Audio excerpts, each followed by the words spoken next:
ഒരു മനുഷ്യന് ഭൗതിക ജീവിതത്തിലുള്ളത് പ്രധാനമായി 5 ഘട്ടങ്ങളാണ്. ഒന്ന്, അറബിയിൽ ആ ഘട്ടത്തിന് പറയാറുള്ളത് തുഫൂല എന്നാണ്. മലയാളത്തിൽ നമ്മൾ പറയാറുണ്ട് കുട്ടിക്കാലമെന്ന്, ശൈശവദശ എന്ന്. ഇംഗ്ലീഷിൽ അതിന് പറയാറുള്ളത് ചൈൽഡ്ഹുഡ് എന്നാണ്. ഒന്നാമത്തെ ഘട്ടമാണത്. ഭൗതികമായി മനുഷ്യ ജീവിതത്തിലെ ഒന്നാമത്തെ ഘട്ടമാണ് ശൈശവദശ എന്ന് പറയുന്നത്, കുട്ടിക്കാലം എന്ന് പറയുന്നത്. ഒരാൾ തന്റെ മാതാവിന്റെ ഗർഭപാത്രത്തിൽ നിന്ന് ഭൂമിയിലേക്ക് ജനിച്ചു വീണത് മുതൽ 6 or 7 വയസ്സാകുന്നവരെ പഴയ കാലത്ത് ഉസ്താദുമാർ പറഞ്ഞു തരാറുണ്ട്, വകതിരിവെത്തുന്നത് വരെ, വക തിരിച്ചറിയാനുള്ള പ്രായമാവുക. എന്താണ് ഈ വക തിരിച്ചറിയുന്നത്? മലവും മൂത്രവുമെല്ലാം വക തിരിച്ചറിയുക. മൂത്രമുടിച്ചാൽ വൃത്തിയാക്കണമെന്ന്, മലം വിസർജിച്ചാൽ കഴുകണം എന്ന തിരിച്ചറിവുണ്ടാവുക. ഏകദേശം അത് കണക്കാക്കപ്പെട്ടിരിക്കുന്നത് 6 or 7 വയസ്സാകുന്നവരെ. അതാണ് തുഫൂല എന്ന ഘട്ടമായി പരിഗണിക്കപ്പെടുന്നത്. കുട്ടിക്കാലം എന്ന അതിന് നമ്മൾ പറയാറുള്ളത്. അതാണ് മനുഷ്യന്റെ ഒന്നാമത്തെ ഘട്ടം. ആ ഒന്നാമത്തെ ഘട്ടത്തിന്റെ പ്രത്യേകത എന്താ? ആ ഒന്നാമത്തെ ഘട്ടം, കുട്ടിക്കാലം എന്ന് പറയുന്ന ഘട്ടം അല്ലാഹു പരിഗണിക്കാത്ത ഘട്ടമാണ്. ഇതുപോലെ മനുഷ്യരും ആ ഘട്ടത്തെ പരിഗണിക്കാത്ത പോലെ. പരിഗണിക്കുക എന്ന് പറഞ്ഞതുകൊണ്ട് ഞാൻ ഉദ്ദേശിച്ചത് കർമ്മങ്ങളുടെ കാര്യത്തിൽ പരിഗണിക്കപ്പെടുക എന്നാണ്. കുട്ടിക്കാലത്തൊരു കുട്ടി തെറ്റു ചെയ്താൽ, കുട്ടിക്കാലത്തൊരാൾ തെറ്റു ചെയ്താൽ ആ തെറ്റല്ലാഹു തെറ്റായി രേഖപ്പെടുത്തുന്നില്ല. ഒരു നന്മ ചെയ്താൽ ആ നന്മ കുട്ടിയുടെ പേരിൽ അല്ലാഹു രേഖപ്പെടുത്തുന്നില്ല, മാതാപിതാക്കളുടെ പേരിലാണ് രേഖപ്പെടുത്തുന്നത്.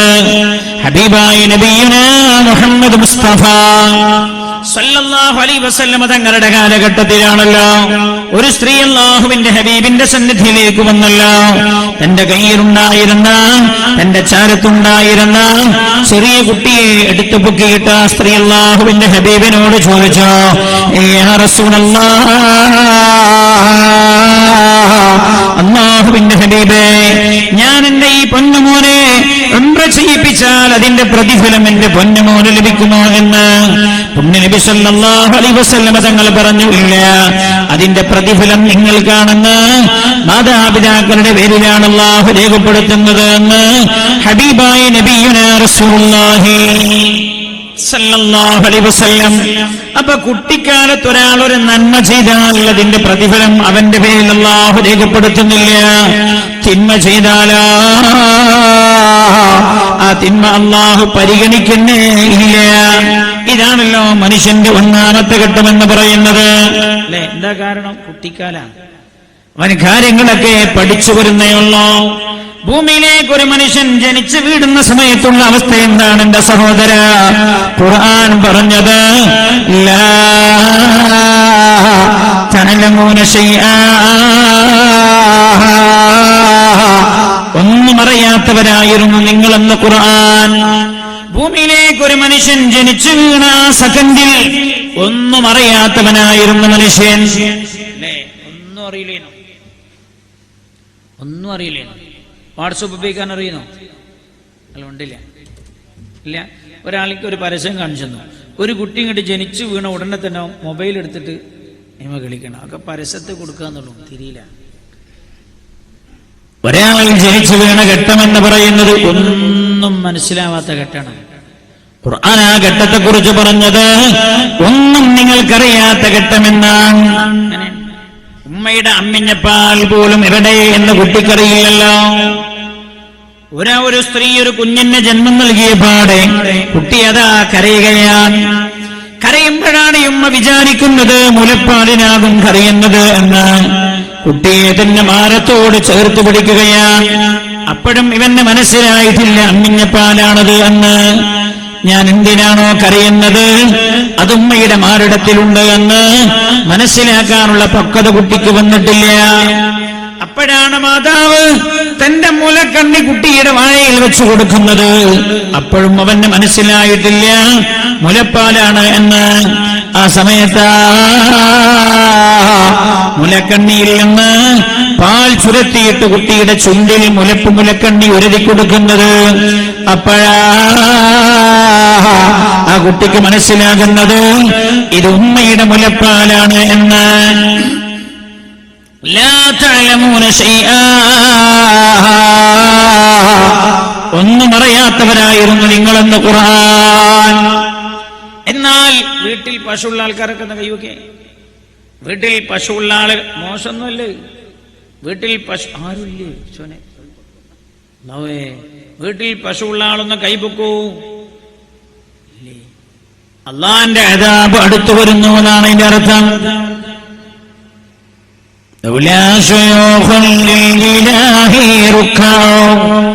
وصبية من اليتامى ومهملات في الفلاة ركعوا صب عليكم العذاب الأوجاع. മൃഗങ്ങൾ അല്ലാഹുവിന്റെ ശിക്ഷ തടഞ്ഞു വെക്കപ്പെടാൻ കാരണമാവും. എല്ലാ വീട്ടിൽ നിന്നും ഇറങ്ങിപ്പോയില്ലേ? കോഴിക്ക് പോലും ആവശ്യമുണ്ട് പായ കടയ്ക്ക്. നമ്മൾ വളർത്തുന്നില്ല. നീ ചില മനുഷ്യന്മാർക്ക് കാലിയെ വളർത്താൻ പൂതിയായിട്ട് പോലും സിറിയക്ക് പോവാ ആടിനെ മേക്കാൻ. അവനവന്റെ വീട്ടിലൊന്ന് വാങ്ങി വളർത്തുക ചെയ്യണ്ടേ? പശുക്കളെ, മൃഗങ്ങൾ അല്ലാഹുവിന്റെ ശിക്ഷ തടയപ്പെടാൻ കാരണമാകുമെന്ന് പുണ്യ നബി സല്ലല്ലാഹു അലൈഹി വസല്ലം തങ്ങൾ പഠിപ്പിച്ചിട്ടുണ്ട്. ഈ പശു നിങ്ങളുടെ വീട്ടിലില്ലെങ്കിലും പണ്ട് കണ്ടിട്ടുണ്ടാകുമല്ലോ. പശു കുഞ്ഞിന് ജന്മം നൽകിയാൽ പശു തന്റെ കുഞ്ഞിനെ ഇങ്ങനെ നക്കി തുടങ്ങും. ആ കുഞ്ഞ് എഴുന്നേറ്റ് നിൽക്കാൻ തുടങ്ങിയാൽ അതിന്റെ ചുണ്ട് കൊണ്ടുപോകുന്നത് ഇങ്ങോട്ടാ, അമ്മയുടെ അകിടിലേക്ക്. നിങ്ങൾ കണ്ടിട്ടുണ്ടോ വല്ല തള്ളപ്പശുവും തന്റെ കുഞ്ഞിനെ എടുത്തിട്ട് അകിടിലേക്ക് കൊണ്ടുപോകുന്നതില്ല. ആ കുഞ്ഞ് എഴുന്നേൽക്കാൻ തുടങ്ങിയാൽ അതിന്റെ ചുണ്ട് കൊണ്ടുപോകുന്നത് അമ്മയുടെ അകിടിലേക്കാണ്. ആലോചിക്കണം നിങ്ങൾ, മനുഷ്യന് ഉമ്മയുടെ അമ്മിഞ്ഞ പാൽ എവിടെയെന്ന് മനസ്സിലായില്ല. ജനിച്ചപാടെ ഈ പശുക്കുഞ്ഞിന്, ആട്ടിൻകുട്ടിക്ക് തന്റെ ഉമ്മയുടെ അമ്മയുടെ മുലപ്പാൽ ഇന്നത്തരത്തുണ്ട് എന്ന് പറഞ്ഞു കൊടുത്തതാരാ? മനുഷ്യനത് പറഞ്ഞു തരാതിരുന്നതാരാ? ഖുലിഖൽ ഇൻസാനു ലഈഫാ, മനുഷ്യൻ ബലഹീനനായാണ് സൃഷ്ടിക്കപ്പെട്ടത്. ഒരു ചുക്കോന് തിരിയിലിരുന്നു. ഒരു 10-15 വയസ്സായി, 10-18 വയസ്സായി. പിന്നെ ഓന് തോന്നാ ഞാൻ തന്നെ വലിയവനാണ്. പിന്നെ ഓനോട് പറഞ്ഞാലൊന്നും ഓനെ അംഗീകരിക്കാൻ തയ്യാറാവില്ല. എന്നാൽ നിങ്ങൾ ആലോചിക്കണം, അതാ മനുഷ്യന്റെ ഒന്നാമത്തെ ഘട്ടമതാ. കങ്കാരു എന്ന് പറഞ്ഞൊരു മൃഗമുണ്ട്. ആ മൃഗം പ്രസവിക്കാറുള്ളത് അതിന്റെ അകിടിലുള്ള ഒരു ബ്ലേഡറിലേക്കാണ്. അതിന്റെ അകിടിൽ ഒരു സഞ്ചിയുണ്ട്, ആ സഞ്ചിയിലേക്കാ പ്രസവിക്കുക. എന്താ കാരണം? കങ്കാരു എന്നുള്ള മൃഗം പുറത്തേക്കാണ് പ്രസവിച്ചതെങ്കിൽ ഒരൊറ്റ കങ്കാരുവിന്റെ കുട്ടിയും ബാക്കി ഉണ്ടാവില്ല. കങ്കാരുവിനെ തിന്നുകളയും. ബ്ലേഡറിലേക്കാണ് പ്രസവിക്കുക. ആ ബ്ലേഡറിൽ കിടന്ന അമ്മയുടെ അമ്മിഞ്ഞപ്പാൽ കുടിച്ചത് വളരുകയാണ്. സ്വയം നിലനിൽക്കാനുള്ള അവസ്ഥ വന്നാൽ അമ്മയുടെ ബ്ലേഡറിൽ നിന്ന് വെളിയിലേക്ക് ചാടിയിട്ട് ഒരൊറ്റ ഓട്ടമാണ് കങ്കാരുവിന്റെ കുഞ്ഞ്. എന്താ കാരണം? കങ്കാരുവാകുന്ന തള്ളയുടെ അടുത്ത് നിന്നാൽ, അമ്മയുടെ അടുത്ത് നിന്നാൽ അമ്മയാകുന്ന തള്ളയങ്കാര് തന്നെ കൊന്നു തിന്നുന്നതാണ്. ആ വിവരം എങ്ങനെയാണ് കങ്കാരുവിന്റെ കുഞ്ഞിന് കിട്ടിയത്? മനുഷ്യൻ ബലഹീനനായാണ് സൃഷ്ടിക്കപ്പെട്ടത് എന്ന് അല്ലാഹുവിന്റെ പരിശുദ്ധമായ ഖുർആൻ പറഞ്ഞത് എത്ര സത്യമാണ്. മനുഷ്യന്റെ ആദ്യ ഘട്ടമെന്ന് പറയുന്നത് ബലഹീനതയുടെ ഘട്ടമാണ് എന്റെ സഹോദരങ്ങളെ. അതാണല്ലോ ഒന്നാമത്തെ ഘട്ടം. കുട്ടിക്കാലം എന്ന് പറയാറുള്ളത്, ശൈശവദശ എന്ന് പറയാറുള്ളത്. എന്നാൽ രണ്ടാമത്തെ ഘട്ടം ഏതാ? ശൈശവദശ കഴിഞ്ഞാൽ, കുട്ടിക്കാലം കഴിഞ്ഞാൽ പിന്നെ ഏതൊരു മനുഷ്യനും കിടക്കുന്നത് കൗമാരത്തിലേക്കാണ് എന്റെ സഹോദരങ്ങളെ. കൗമാരപ്രായം എന്റെ ചെറുപ്പക്കാർ നല്ലപോലെ കേൾക്കണേ ഈ വിഷയം. എന്റെ പ്രിയമുള്ള പെങ്ങളെ, ചെറുപ്പക്കാരെ, ഇരുന്ന് ചിന്തിക്കണം എന്റെ പെങ്ങളെ ഈ വിഷയം. അതിനാണ് നമ്മൾ ഇങ്ങനൊരു വിഷയം ഇന്ന് ചർച്ചയ്ക്ക് വിധേയമാക്കുന്നത്.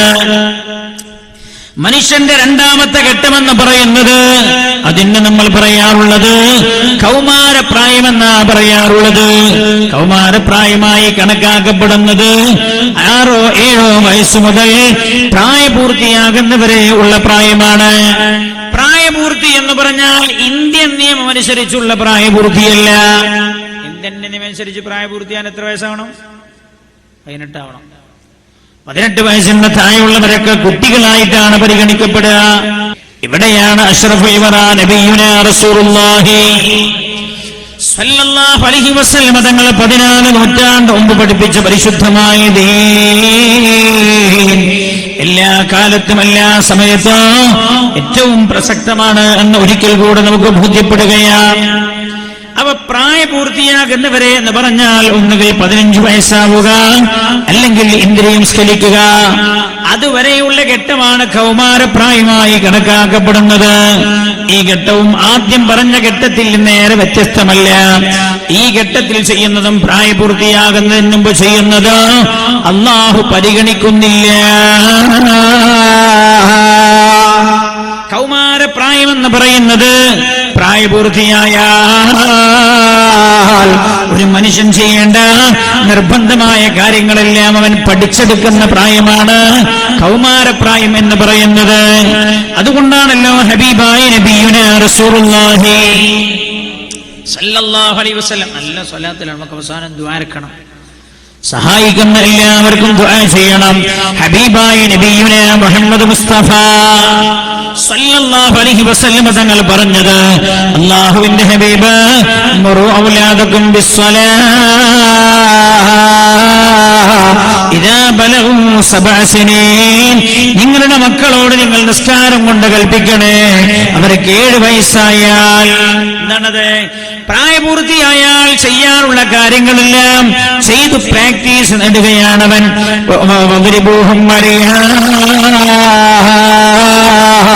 നിസ്കാരം ഉപേക്ഷിച്ചതിന്റെ പേരിൽ നിങ്ങൾ അവരെ അടിക്കണേ. ഇദാ ബലഗു 10 സിനീൻ, 10 വയസ്സായാൽ എന്ന് നബിയുനാ റസൂലുള്ളാഹി സല്ലല്ലാഹു അലൈഹി വസല്ലം അത് പ്രായപൂർത്തിയാകുന്നതോടുകൂടെ ചെയ്യാനുള്ള കാര്യങ്ങൾക്ക് പ്രാക്ടീസ് നേടലാണ് എന്റെ സഹോദരങ്ങളെ. കൗമാരപ്രായവും ആദ്യം നമ്മൾ പറഞ്ഞ ഘട്ടത്തിൽ നേരെ വ്യത്യസ്തമല്ല. വളർച്ചയുടെ ഘട്ടമാണല്ലോ അത്.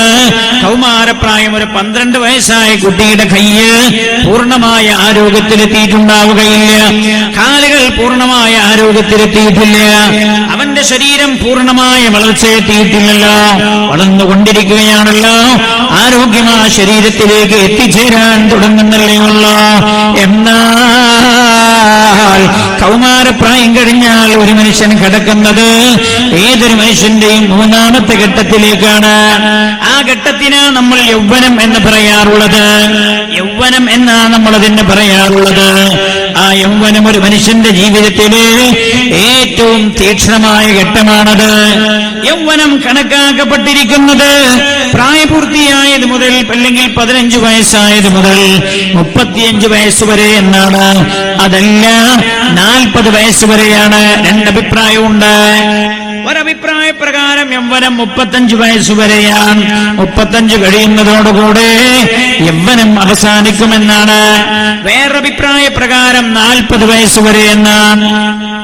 എന്താ ഈ അഭിപ്രായ വ്യത്യാസം ഉണ്ടാകാൻ കാരണം? അഭിപ്രായ വ്യത്യാസം ഉണ്ടാവാൻ കാരണം ഏതൊരു മനുഷ്യനും യുവാവായി എന്നും നിലനിൽക്കാൻ താല്പര്യപ്പെടുന്നു എന്നതാണ് ഈ അഭിപ്രായ ഭിന്നതയുടെയും പിന്നിലുള്ളത്. അല്ലേ? നിങ്ങൾ കണ്ടില്ലേ, ചില മനുഷ്യന്മാരെ മുഖത്ത് നോക്കിയാൽ നമുക്ക് മനസ്സിലാവും 82 വയസ്സും 2 മാസം 26 ദിവസമായിട്ടുണ്ട്. എന്നാ പോലെ മുടിമക്ക് നോക്കിയാൽ തോന്നാ 23 വയസ്സായിട്ടുള്ളൂ. മനസ്സിലായോ? എന്താണ് എന്താ എന്നും ഞാൻ ചെറുപ്പക്കാരനാന്ന് തോന്നാനാണ്. അത് തന്നെയാണ് ഈ അഭിപ്രായ ഭിന്നതയുടെയും പിന്നിലുള്ളത്. ഒരഭിപ്രായ പ്രകാരം 35 വയസ്സാണ്, വേറൊരു അഭിപ്രായ പ്രകാരം 40 വയസ്സ് വരെ യൗവനമാണ്. എന്റെ പരിചയത്തിലൊരു സുഹൃത്ത്, മൂപ്പർക്ക് ആദ്യത്തെ കുട്ടി ഉണ്ടായി. ആദ്യത്തെ കുട്ടി ജനിച്ചപ്പോ ഈ ഹോസ്പിറ്റലിൽ ഡോക്ടർമാർ ഇതൊക്കെ ശരിയാക്കല്ലോ, ഫോമൊക്കെ ശരിയാക്കുമ്പോൾ എന്താ നിങ്ങളെ പേര്, നാട്, അഡ്രസ്സൊക്കെ ചോദിച്ചു നിങ്ങൾക്ക് എത്ര വയസ്സായി? അപ്പോൾ അയാൾ പറഞ്ഞു 32 വയസ്സ്. 4 കൊല്ലം കഴിഞ്ഞിട്ട് രണ്ടാമത്തെ പ്രസവം അതേ ഹോസ്പിറ്റലിലാണ്. അന്നും ഡോക്ടർ ഇതൊക്കെ ശരിയാക്കുമ്പോൾ ഒക്കെ ഞങ്ങളെ വയസ്സെത്ര വെച്ചു 32 എന്നാണ്. 6 കൊല്ലം കഴിഞ്ഞിട്ട് 3ാമത്തെ കുട്ടി ജനിക്കുക. അപ്പോഴും ഇയാളോട് ചോദിച്ചു ഇതൊക്കെ കഴിഞ്ഞിട്ട് എത്ര വയസ്സ്? 32. അപ്പൊ ഡോക്ടർ ഇത് ശ്രദ്ധിക്കുന്നതിന് ഇയാളുടെ ശ്രദ്ധയിൽപ്പെട്ടിട്ടില്ല. ഡോക്ടർ ഇയാളോട് ചോദിച്ചു, അല്ല നിങ്ങളും എന്റെ മാതിരി തന്നെയാണോ, വയസ്സ് കൂടാറില്ലേ? അപ്പൊ ഡോക്ടർക്കും വയസ്സ് കൂട്ടി പറയല്ലോ, മൂപ്പര് എപ്പോഴും കുറച്ചാ പറയാം. അതൊക്കെ യൗവനം എല്ലാ കാലത്തും നിലനിൽക്കണം എന്ന മനുഷ്യന്റെ പൂതി. അതാണ് ഈ അഭിപ്രായ ഭിന്നതയുടെയും പിന്നിലുള്ളത്. ഇതാണൊരു മനുഷ്യന്റെ 3ാമത്തെ ഘട്ടം. എന്റെ സഹോദരങ്ങളെ, 3ാമത്തെ ഘട്ടം കഴിഞ്ഞാൽ പിന്നെ കടന്നു വരുന്നത് മധ്യവയസ്കനാവുക എന്ന ഘട്ടമാണ്. ഒരാൾ 40 വയസ്സിലേക്ക് കടക്കുന്നതോടുകൂടെ അയാൾ മധ്യവയസ്കനാവുക എന്ന ഘട്ടത്തിലേക്ക് കടക്കുന്ന ആളായി. എന്താ മധ്യവയസ്കനാവുക എന്ന് പറഞ്ഞാൽ ശരീരത്തിന്റെ എല്ലാ ആരോഗ്യവും ക്ഷയിച്ചു തുടങ്ങുക എന്നാണ് ആ പറഞ്ഞതിന്റെ അർത്ഥം. കണ്ണിന്റെ കാഴ്ച മങ്ങി തുടങ്ങുകയാണ്. അല്ലേ, എനിക്ക് 41 ഞാൻ കഴിഞ്ഞ കൊല്ലം വരെ 2 മാസം മുമ്പ് കണ്ണടച്ച്. എന്താ കണ്ണിന് മങ്ങല? രാത്രി ഉറക്കൊഴിച്ചത് കൊണ്ടോ അതേപോലെ യാത്രയിൽ വായിച്ചത് കൊണ്ടോ എന്നൊക്കെ നമ്മൾ പറയാം. പക്ഷെ 40 കഴിഞ്ഞാൽ തന്നെ മങ്ങി തുടങ്ങുന്നു. 40 വയസ്സാകുന്നതോടുകൂടെ ശരീരത്തിന്റെ എല്ലാ അവയവങ്ങളിലും ക്ഷീണിച്ചു തുടങ്ങുകയായി. കണ്ണിന് ചെറിയ മങ്ങലേൽക്കുകയായി. ശരീരത്തിന്റെ നാഡി വ്യൂഹത്തിന് തളർച്ച സംഭവിക്കുകയായി. അതാണ് മധ്യവയസ്കനാവുക എന്ന് പറയുന്ന കേട്ടോ. എന്നാൽ 40 മുതൽ 60 വരെ മധ്യവയസ്കൻ എന്ന ഘട്ടമായാണ് പരിഗണിക്കപ്പെടുന്നത് എങ്കിൽ 60ലേക്ക് ഒരാൾ കിടക്കുന്നതോടുകൂടെ അയാൾ വൃദ്ധനാവുക എന്ന ഘട്ടത്തിലേക്ക് കടക്കുകയായി. വൃദ്ധനാവുക എന്ന് പറഞ്ഞാൽ ശരീരത്തിന്റെ എല്ലാ കഴിവുകളും പിന്നെ ക്ഷീണിച്ച് തകരുകയാ. കണ്ണിന്റെ കാഴ്ചയതാ അസ്തമിച്ചു തുടങ്ങുകയായി. വരുന്ന ആളെ മനസ്സിലാകുന്നില്ല. ഞാൻ ഇപ്പൊ ഇങ്ങോട്ട് വരുന്നത് എന്റെ നാട്ടിലുള്ള രോഗിയെ കണ്ടിട്ടാ. ഞാൻ അയാൾ നല്ല പരിചയമുള്ള ആളാണ്. ഞാൻ അദ്ദേഹത്തിന്റെ അടുത്ത് വരെ എത്തിയിട്ടേക്ക് മനസ്സിലായില്ല. മുപ്പരെങ്ങനെ നോക്കണം. ഞാൻ അടുത്തെത്തിയിട്ട് എപ്പോഴും കാണുന്ന മീറ്റിംഗിൽ ഒന്നിച്ചിരിക്കുന്ന സഹപ്രവർത്തകനായ എന്നെ കണ്ടിട്ട് അയാൾക്ക് തിരിഞ്ഞില്ല. ഒരാൾ വൃദ്ധനാകുന്ന അതാണല്ലോ വൃദ്ധനാവുക എന്ന ഘട്ടത്തിലേക്ക് ഒരു മനുഷ്യൻ എത്തുമ്പോഴുള്ള അവസ്ഥ. എന്റെ യൗവനം ലോകത്തെവിടെയെങ്കിലും വിൽക്കാനുണ്ടായിരുന്നുവെങ്കിൽ ഞാൻ ആ യൗവനം വില കൊടുത്തു വാങ്ങുമായിരുന്നുവെന്നൊരു കവി പാടിയത്. യൗവനം ഒരു മനുഷ്യ ജീവിതത്തിലെ ഏറ്റവും തീക്ഷ്ണമായ ഘട്ടമാണ് എന്റെ സഹോദരങ്ങളെ. യൗവനത്തിന്റെ ഘട്ടമേതെന്ന് മനസ്സിലാവണോ? അതിന് മുമ്പുള്ള ഘട്ടങ്ങളേതെന്ന്, അതിന് ശേഷമുള്ള ഘട്ടങ്ങളേതെന്ന് കൃത്യമായി മനസ്സിലായാൽ യൗവനം ഏതാണ് എന്ന് മനസ്സിലാക്കാൻ കഴിയും. ഞാൻ കണ്ടു 2 ആഴ്ച മുമ്പ് മഗ്‌രിബിന് ശേഷം തുടങ്ങിയ ഫുട്ബോൾ കളിയാണ്. നീണ്ടു നിൽക്കുകയാണ്. ഇശാഇന്റെ ബാങ്ക് പള്ളികളിൽ നിന്ന് മുഴങ്ങുമ്പോഴും എന്റെ സഹോദര ഗാലറിയിൽ നിന്ന് ഈ മുസ്ലിം ഉമ്മത്തിൽ യൗവനം ആർത്തു വിളിക്കുകയാണ്, കൂക്കുകയാണ്. അല്ലാഹു അക്ബർ, അല്ലാഹു അക്ബർ, ഹയ്യ അലസ്സലാഹ്, ഹയ്യ അലൽ ഫലാഹ്. നിങ്ങളെ സൃഷ്ടിച്ച, നിങ്ങൾക്ക് ജീവിതം നൽകിയ, ജീവൻ നൽകിയ, ആരോഗ്യം നൽകിയ അല്ലാഹുവിന്റെ സുജൂദ് ചെയ്യാൻ വരൂ, സുജൂദ് ചെയ്യാൻ വരുമെന്ന് റോഡിന്റെ മറുസൈഡിൽ നിന്ന് പള്ളിയിൽ നിന്ന് ബാങ്ക് കേൾക്കുമ്പോൾ പോലും എന്റെ സഹോദരങ്ങളെ ഗാലറിയിൽ വെച്ച് ആർത്തു വിളിക്കുകയാ, കൂക്കുകയാ. എന്റെ പ്രിയമുള്ള സഹോദര, അല്ലാഹു എന്തിനാ ഭൂമിയിലേക്ക് നമ്മെ സൃഷ്ടിച്ചു വിട്ടത് എന്നറിയുമോ? ചില പണികൾ ചെയ്യാനായി അല്ലാഹു നമ്മെ സൃഷ്ടിച്ചു വിട്ടതാ. നമ്മൾ ചെയ്യേണ്ട പണികൾ എന്തൊക്കെയാണ് എന്ന് വിശദീകരിച്ചു തരാനാണ് അല്ലാഹു ഖുർആൻ ഇറക്കിയത്.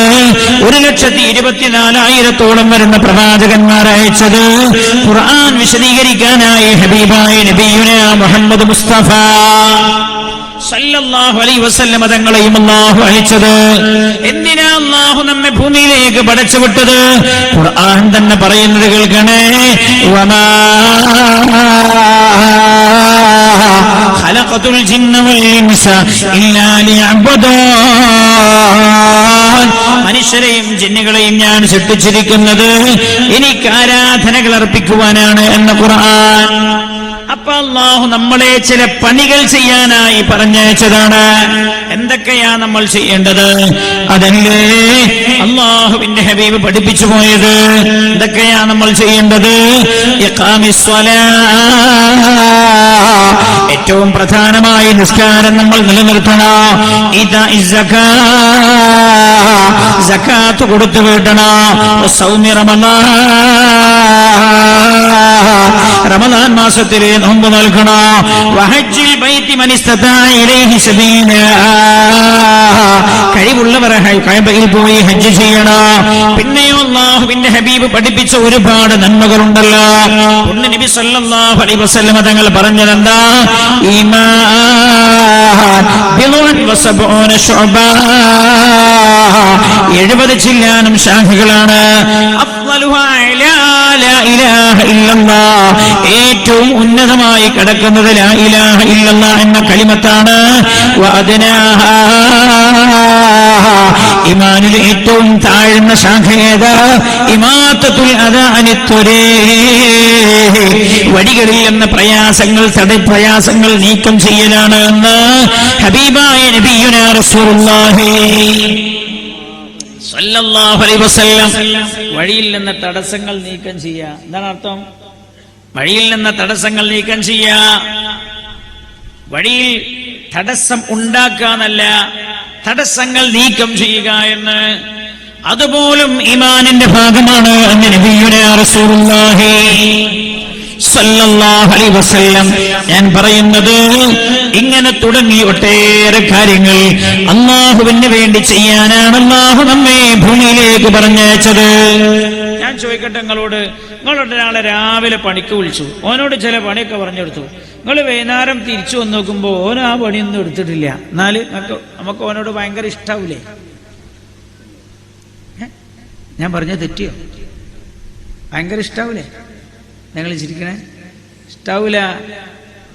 ഓൻ കൂലി ചോദിച്ചു വന്നാ നമ്മളെന്താ പറയാ? ആദ്യം പറഞ്ഞ പണിയെടുക്ക്.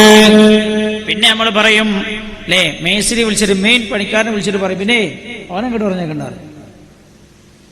അതേപോലെ അല്ലാഹു ചില പണികൾ എടുക്കാനാണ് നമ്മെ ഭൂമിയിലേക്ക് പറഞ്ഞയച്ചത്. ആ പണികൾ ചെയ്യാൻ ഏറ്റവും പറ്റിയ കാലം ഏതാണെന്നറിയുമോ എന്റെ സഹോദര? യൗവനമാണ് എന്റെ സഹോദരങ്ങളെ.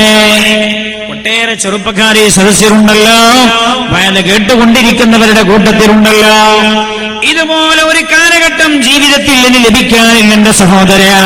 നിങ്ങളുടെ 23-ാമത്തെ വയസ്സുണ്ടല്ലോ, 24 ഉണ്ടല്ലോ, 28 ഉണ്ടല്ലോ. അതുപോലെ ഒരു കാലം പിന്നെ ജീവിതത്തിൽ വരാനില്ല. 22-ാമത്തെ വയസ്സിൽ നിങ്ങൾക്ക് നിസ്കരിക്കാൻ കഴിയുന്ന പോലെ 48-ാമത്തെ വയസ്സിൽ നിസ്കരിക്കാൻ കഴിയും നിങ്ങൾ വിചാരിക്കണ്ട. എന്താ കാരണമെന്നറിയാമോ? ഏറ്റവും ഒരു മനുഷ്യന്റെ ശരീരത്തിൽ ഏറ്റവും ആരോഗ്യമുള്ള ഘട്ടം അവന്റെ യൗവനമാണ് എന്റെ സഹോദരങ്ങളെ. ഹബീബായ നബിയുനാ മുഹമ്മദ് മുസ്തഫ സല്ലല്ലാഹു അലൈഹി വസല്ലം തങ്ങൾ പറഞ്ഞു തന്നല്ലോ,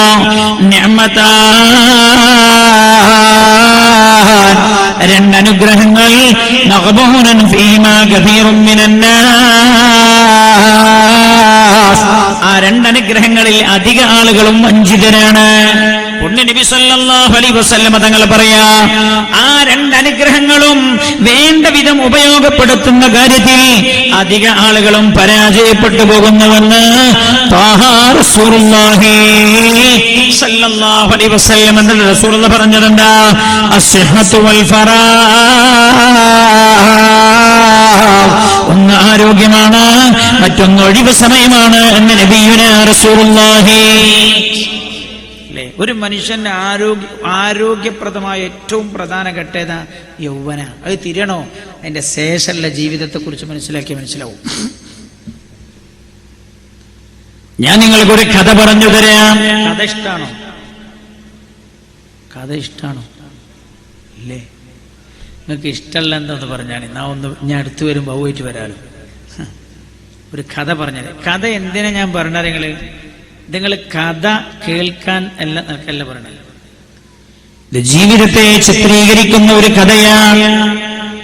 ജീവിതത്തെ കുറിച്ച് പുണ്യ നബി സല്ലല്ലാഹു അലൈഹി വസല്ലം തങ്ങൾ പലതും നമുക്ക് പറഞ്ഞു തന്നിട്ടുണ്ടല്ലോ. പല യാഥാർത്ഥ്യങ്ങളും പറഞ്ഞു തന്നല്ലോ. പുണ്യ നബി സല്ലല്ലാഹു അലൈഹി വസല്ലം തങ്ങൾ പറഞ്ഞു, ജീവിതമെന്ന് പറഞ്ഞാൽ സലാത്തു ലഹ്ളാത്ത്, 3 സെക്കൻഡുകളാണ് ഒരു മനുഷ്യന്റെ ജീവിതത്തിലുള്ളത് എന്ന് ത്വാഹ റസൂലുള്ളാഹി സല്ലല്ലാഹു അലൈഹി വസല്ലം. എത്ര അർത്ഥവത്താണ് വാക്ക്. ഒന്ന് ലഹളത്തുൻ ഖലത്ത്, കഴിഞ്ഞു പോയ സെക്കൻഡാണ്. ആ സെക്കൻഡ് ഒരിക്കലും തിരിച്ചെടുക്കാനും കഴിയില്ല. 2 വലഹളത്തുൻ ആതിയാ, കടന്നു വരാനുള്ള സെക്കൻഡാണ്. ആ സെക്കൻഡിൽ നമ്മൾ ഉണ്ടാകുമോ എന്ന് പറയാനും പറ്റില്ല. ആ സെക്കൻഡിൽ നമ്മൾ ഉണ്ടോ എന്ന് പറയാൻ പറ്റുമോ? അബ്ദുൽ കലാം ഇന്ത്യയുടെ പ്രസിഡന്റ് ആയിരുന്നില്ലേ? 6:50 വരെ വായിക്കാനുള്ള ഉപന്യാസം എഴുതിയിട്ടാണ് അദ്ദേഹം തന്റെ ഉപന്യാസം അവതരിപ്പിക്കാൻ വേണ്ടി, പ്രബന്ധം അവതരിപ്പിക്കാൻ വേണ്ടി പോയത്. 6:20 ആകുമ്പോഴേക്ക് അയാൾ കുഴഞ്ഞു വീട് പോയല്ലോ. 6:50 വരെ വായിക്കാൻ എനിക്ക് സമയമില്ലെന്ന് പറയാൻ ഇന്ത്യയുടെ പ്രസിഡന്റായിരുന്ന അഗ്നി എന്ന മിസൈലിന്റെ വേഗത പറഞ്ഞിരുന്ന അബ്ദുൽ കലാമിന് കഴിഞ്ഞില്ല. തന്റെ വേഗത പറയാൻ കഴിഞ്ഞില്ല. ലഹളത്തുൻ ആതിയ, ഒന്ന് കടന്നു വരാനുള്ള സെക്കൻഡാണ്. ആ സെക്കൻഡ് നമ്പർ ഉണ്ടോ എന്ന് പറയാൻ കഴിയില്ല. 3-മത്തതാ വലഹളത്തുൻ അൻത ഫീഹാ, നിങ്ങളിപ്പോൾ ഉള്ള സെക്കൻഡാണ് എന്ന് നബിയുനാ റസൂലുള്ളാഹി സല്ലല്ലാഹു അലൈഹി വസല്ലം. അതുകൊണ്ട് ആ സെക്കൻഡ് ഉപയോഗപ്പെടുത്തിക്കൊള്ളുക. മഹാനായ മാലിക് ബിൻ ദിനാർ റളിയല്ലാഹു അൻഹു. ഏത് മാലിക് ബിൻ ദിനാറാ? കേരളത്തിങ്കൽ മുസൽമാന്മാർ പശ്ചിമാപാരങ്ങളിൽ നിന്ന് വൻകടൽ ചീറും തിരകൾ കടന്നോ ഹിമാലയമേറിയോ വന്നവരേറെയില്ല. എത്രയോ ദൂരം വഴി തെറ്റി നിൽക്കേണ്ട ഒരേ ചെറുമൻ പോയി തുപ്പിയിട്ടാൽ ചിത്രാം അവനെത്തിച്ചാരത്തടുത്തിടാം, ചുറ്റും പേടിക്കേണ്ട നമ്പരാരെ. ഇത്ര സുലഭവും ആശ്ചര്യവുമായി സിദ്ധിക്കും സ്വാതന്ത്ര്യ സൗഖ്യമെങ്കിൽ ബുദ്ധിയുള്ള ഒരാശ്രയം ഉപേക്ഷിച്ചു ബദ്ധരായി നിൽക്കുമോ ജാതി ജയിലിൽ എന്ന് കുമാരനാശാൻ ചോദിച്ച മാലിക് ബിൻ ദിനാറല്ല. താബീകരുടെ കൂട്ടത്തിൽ ഒരു മാലിക് ബിൻ ദിനാറുണ്ട്. വലിയ മഹാനാ, വലിയ സൂഫിയാണ്, വലിയ ചിന്തകനാ. മഹാനായ മാലിക് ബിൻ ദിനാർ റളിയല്ലാഹു അൻഹു പറഞ്ഞല്ലോ, മനുഷ്യ നീ നിന്നെ കുറിച്ച് ചിന്തിക്കുന്നില്ലേ? അവ്വലുക നുത്ഫത്തുൻ മദിറാ വആഖിറുക ജീഫത്തുൻ ഖദിറാ വഅൻത ബൈനഹുമാ തഹ്മിലുൽ അദറാ. മഹാനായ മാലിക് ബിൻ ദിനാർ റളിയല്ലാഹു അൻഹു, ചെറുപ്പക്കാരെ ആലോചിക്കണം. നമ്മുടെ അഡ്രസ് പറഞ്ഞു തരികയാണ് മാലിക് ബിൻ ദിനാർ റളിയല്ലാഹു അൻഹു. എന്താ പറഞ്ഞത്? അവ്വലുക നുത്ഫത്തുൻ മദിറാ, നിന്റെ ആദ്യമെന്ന് പറഞ്ഞാൽ അവ്വലുക നുത്ഫത്തുൻ മദിറാ, നിന്റെ തുടക്കമെന്ന് പറയുന്നത് ആളുകൾ കണ്ടാൽ അറുപ്പും വെറുപ്പും വെളിവാകുന്ന ഇന്ദ്രിയത്തുള്ളിയായിരുന്നു നീ. വആഖിറുക ജീഫത്തുൻ ഖദിറാ, നിന്റെ അവസാനമെന്ന് പറഞ്ഞാൽ ആളുകൾ കണ്ടാൽ അറുപ്പ്, ആളുകൾ കണ്ടാൽ വെറുപ്പ് കാണിക്കുന്ന ചീഞ്ഞു നാറുന്ന ശവമാണ് നീ. ശരിയല്ലേ? ഒരു മനുഷ്യന്റെ തുടക്കം എന്ന് പറഞ്ഞാൽ എന്താ? ആളുകൾ കണ്ടാൽ അറുപ്പ് കാണിക്കുന്ന ഇന്ദ്രിയത്തുള്ളിയിൽ നിന്നല്ലേ അല്ലാഹു നമ്മെ സൃഷ്ടിച്ചത്. നമ്മൾ അഡ്രസ് പറഞ്ഞു തരാൻ. വആഖിറുക ജീഫത്തുൻ ഖദിറാ, നിന്റെ അവസാനമെന്ന് പറയുന്നത് ചീഞ്ഞു നാറുന്ന ശവമാണ് നീ. ഞാൻ കണ്ടിട്ടുണ്ട് ജീവിതത്തിൽ ചില മയ്യത്തുകൾ ഗൾഫിൽ നിന്ന് മരിച്ചിട്ട് ആ മയ്യത്തുകൾ നാട്ടിൽ കൊണ്ടുവന്നതാണ്. ഒരു പ്രത്യേകമായ പെട്ടിയിൽ അടക്കം ചെയ്താണ് കൊണ്ടുവന്നത്. എല്ലാവരും നല്ല ഉഷാറായിട്ട് കുടിക്കും. നമ്മളെ പരിപാടിയൊക്കെ അള്ളാഹു വിജയിപ്പിച്ചു തരട്ടെ. അള്ളാഹുവെ സദഖ ചെയ്യുന്നവരെ നീ ഖബൂൽ ചെയ്യണേ അല്ലാഹ്. ഞാൻ കണ്ടിട്ടുണ്ട്, ഗൾഫിൽ നിന്ന് മയ്യിത്ത് പെട്ടിയിൽ അടക്കം ചെയ്ത് വീട്ടിലേക്ക് കൊണ്ടുവരികയാണ്. ഞങ്ങളുടെ പല സഹോദരങ്ങളുണ്ട് റബ്ബേ ഗൾഫിൽ. അങ്ങനെ മയ്യിത്തായി വീട്ടിലേക്ക് വരേണ്ട ഒരവസ്ഥ അവർക്കാർക്കും നീ വരുത്തരുത് അല്ലാഹ്. ഒരു മയ്യിത്ത് വീട്ടിലേക്ക് കൊണ്ടുവന്നു. ജനങ്ങൾ തടിച്ചുകൂടിയിരിക്കുകയാണ് ആ മയ്യിത്ത് കാണാൻ. 15 മിനിറ്റ് നേരമാ ആ മയ്യിത്ത് തുറന്നു വെച്ചത്. 15 മിനിറ്റ് നേരം ആ മയ്യിത്ത് തുറന്നു വെച്ചതിന് ശേഷം ആളുകൾ കാണാനേയും ബാക്കിയുണ്ട്. ഒരു കുടുംബക്കാരൻ എഴുന്നേറ്റ് നിന്നോ, ഒരു സ്റ്റൂളിൽ എഴുന്നേറ്റ് നിന്നിട്ട് അവിടെ കൂടി ജനസഞ്ചയത്തോട് പറഞ്ഞു, 20 മിനിറ്റിലധികം ഈ മയ്യിത്ത് ഈ പെട്ടി തുറന്നു വെക്കാൻ പറ്റില്ല. 20 മിനിറ്റ് കഴിഞ്ഞാൽ ഇതിൽ നിന്ന് ദുർഗന്ധം വന്നു തുടങ്ങോ. അതുകൊണ്ട് 5 മിനിറ്റ് സമയം നിങ്ങൾ അനുവദിക്കണോ. ഇയാളുടെ ഉമ്മാക്കും ഭാര്യക്കും പെങ്ങന്മാർക്കും ഈ മയ്യിത്ത് കാണിച്ചു കൊടുക്കാനാ. കാണാത്തവർ ക്ഷമിക്കണേ എന്ന് നിങ്ങൾ ആലോചിക്കണം എന്റെ സഹോദരങ്ങളെ. ആരുടെ ശരീരത്തെ കുറിച്ചായി പറയുന്നത് എന്ന്? എന്റെയും നിങ്ങളുടെയും ശരീരത്തിൽ നിന്ന് റൂഹങ്ങ് പോയാൽ പിന്നെ ചീഞ്ഞു നാറുന്ന ശവമായി നമ്മുടെ ശരീരങ്ങൾ മാറുകയാണ്. അതല്ലയോ മനുഷ്യ നിന്റെ അവസാനം. വഅൻത ബൈനഹുമാ തഹ്മിലുൽ അദറാ. ഇത് രണ്ടിന്റെയും ഇടക്ക് നീ ചെയ്യുന്ന പണി എന്താ? മലം ചുമന്നു പോകുന്ന വണ്ടിയല്ലേ നീ? മാലിക് ബിൻ ദിനാർ റളിയല്ലാഹു അൻഹു ചോദിച്ചതാണ്. ശരിയല്ലേ? നമ്മളിപ്പോ ചെയ്യുന്ന പണി എന്താ? മലങ്ങനെ ചുമന്ന് നടക്കുക. മലങ്ങനെ ചുമന്ന് നടക്കുകയാണ് നാം. നമ്മുടെ അഡ്രസ് പറഞ്ഞു തന്നതാണ്. നിങ്ങൾ ആലോചിക്കണേ. മഹാനായ മാലിക് ബിൻ ദിനാർ റളിയല്ലാഹു അൻഹു, ഞാൻ പറഞ്ഞല്ലോ ഇതെല്ലാം വിചിന്തനീയമാണ്. എന്നാൽ ചെറുപ്പക്കാരെ ഇരുന്ന് കേൾക്കണേ.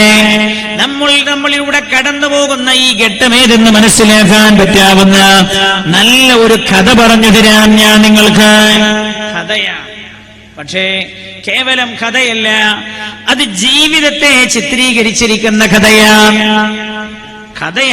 സത്യമല്ല, വസ്തുതല്ല, പക്ഷെ അതിൽ ജീവിതത്തെ കണ്ട് ചിത്രീകരിച്ചിട്ടുണ്ട്. ഒരു മനുഷ്യൻ അല്ലാഹു നൽകിയ ആയുസിന്റെ ഘട്ടങ്ങൾ എങ്ങനെ എന്ന്, ആ ഘട്ടങ്ങളിൽ ഒരു മനുഷ്യന്റെ ആരോഗ്യമുള്ള ഘട്ടമേത് എന്ന് മനസ്സിലാവാൻ പറ്റാവുന്ന രീതിയിൽ ജീവിതത്തെ ചിത്രീകരിച്ച ഒരു കഥയാണിത്. സത്യമല്ല, യാഥാർത്ഥ്യമല്ല. കഥയിൽ പറയുന്നത് ദൈവത്തെ മനുഷ്യൻ സൃഷ്ടിച്ചു. മനുഷ്യനെ ദൈവം സൃഷ്ടിച്ചതിന് ശേഷം ദൈവത്തിന് തോന്നി മനുഷ്യൻ ആയുസ് നൽകണം എന്ന്, മനുഷ്യൻ ആയുസ് കൊടുക്കണം എന്ന് ദൈവത്തിന് തോന്നി. ദൈവം അങ്ങനെ പല സൃഷ്ടിജാലങ്ങളെയും സമീപിച്ചു. ഒരുപാട് സൃഷ്ടിജാലങ്ങളെ സമീപിച്ചു ദൈവം. അതാ ഞാൻ പറഞ്ഞ കഥയാണ്, സത്യമല്ല. ദൈവത്തിന് ഒരു മനുഷ്യനെ സൃഷ്ടിച്ചു കഴിഞ്ഞിട്ട് മനുഷ്യന് ആയുസ് കൊടുക്കാൻ പിന്നെ ദൈവത്തിന് വേറെ സൃഷ്ടികളെ ആശ്രയിക്കേണ്ട ആവശ്യമില്ല. അള്ളാഹുവിന്റെ പരിശുദ്ധമായ ഖുർആൻ പരിചയപ്പെടുത്തുന്ന അള്ളാഹു ദൈവം സമദ്, അവൻ നിരാശ്രയനാണ്. പക്ഷെ ഞാൻ പറഞ്ഞല്ലോ, ഇത് ജീവിതത്തെ ചിത്രീകരിക്കുന്ന ഒരു കഥയാണ്. ദൈവം പല ജീവജാലങ്ങളെ ഇങ്ങനെ സമീപിച്ചു. സിംഹം, കടുവ, പുലി, എല്ലാരോടും പറഞ്ഞു, ഞാനൊരു സൃഷ്ടി ഉണ്ടാക്കിയിട്ടുണ്ട്. മനുഷ്യൻ എന്ന സൃഷ്ടിയാണ്. ആ സൃഷ്ടിക്കൽപ്പം ആയുസ് തരണം എന്ന് പറഞ്ഞു. എല്ലാരും പറഞ്ഞത്രേ, ഞങ്ങൾ തരൂല, അവൻ ഞങ്ങളുടെ ആജന്മശത്രുവാണ്. മനുഷ്യൻ ഞങ്ങളുടെ ആജന്മശത്രുവാണ്, മനുഷ്യൻ ആയുസ് തരൂല. എല്ലാ ജീവജാലങ്ങളും ദൈവം ആരോടൊക്കെ ചോദിച്ചു, എല്ലാരും മുടക്കം പറഞ്ഞു. ദൈവം അങ്ങനെ ടെൻഷനായിട്ട് ഇരിക്കുകയാണ്. എത്ര സ്ഥലത്ത് കഥയാണേ, ഉറങ്ങിപ്പോരുതേ. നാളഞ്ച് കേട്ടിട്ട് ബുഹാരിയില്ല മുസ്ലിമില്ല എന്ന് പറയണ്ട, കഥയാണ്. എന്തിനാ അത് പറയണേ? ശരിക്ക് ആരോഗ്യമുള്ള ഘട്ടം ഏതെന്ന് വരച്ചു കാണിച്ചു തരും ഈ കഥ.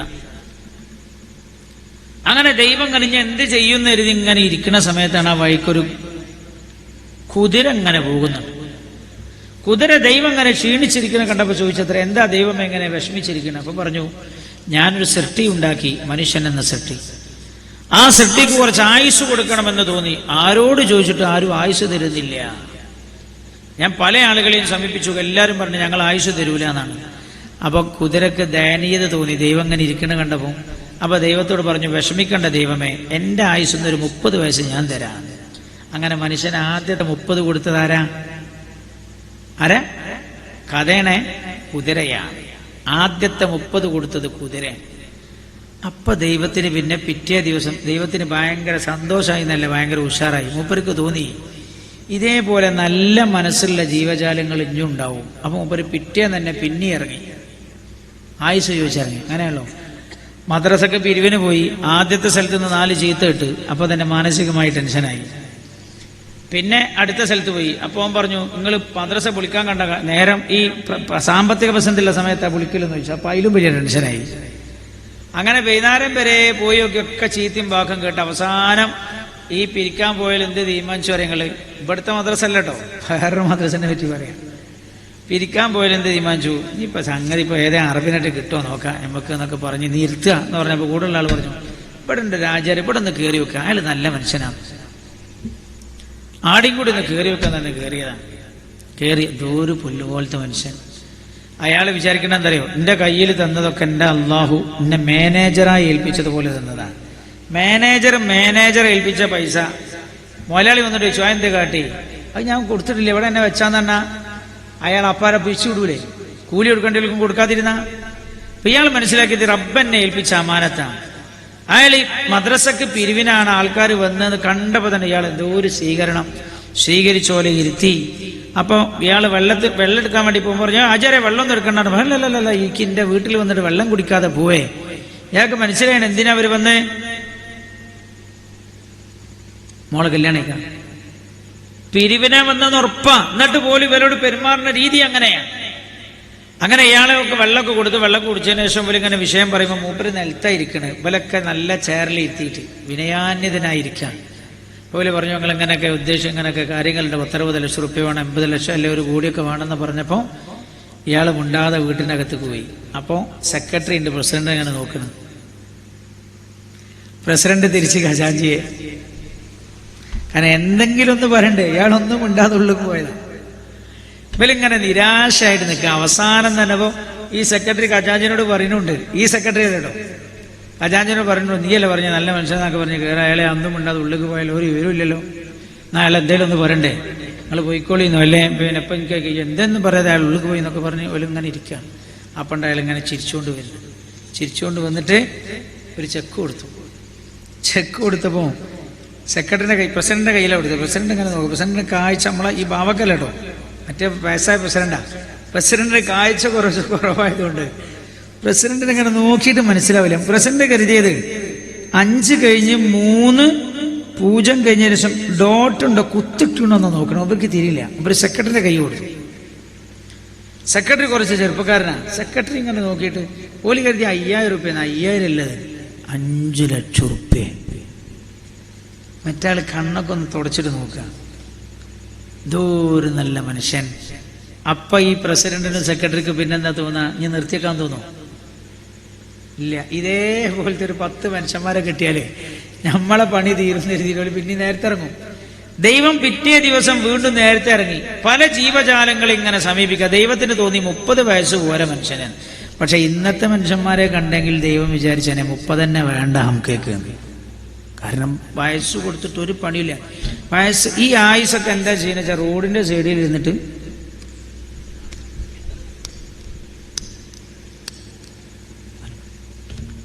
വിലമതിക്കാനാവാത്ത സമയം തോണ്ടി തീർക്കുകയാണ്.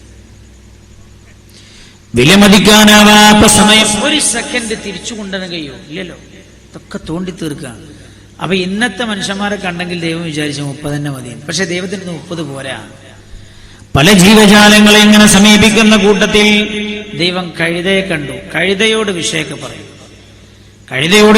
പറഞ്ഞപ്പോ കഴുത ചോദിച്ചു, കുതിര ദൈവം അങ്ങനെ വിഷയങ്ങളൊക്കെ പറഞ്ഞു, ഞാൻ ഞങ്ങളെ ഭയങ്കര വിഷമത്തിൽ ഇന്ന് പാവം കുതിര എന്നെ സഹായിച്ചു. ഇപ്പൊ കഴുത ചോദിച്ചു, കുതിരത്തിന് തന്ന്.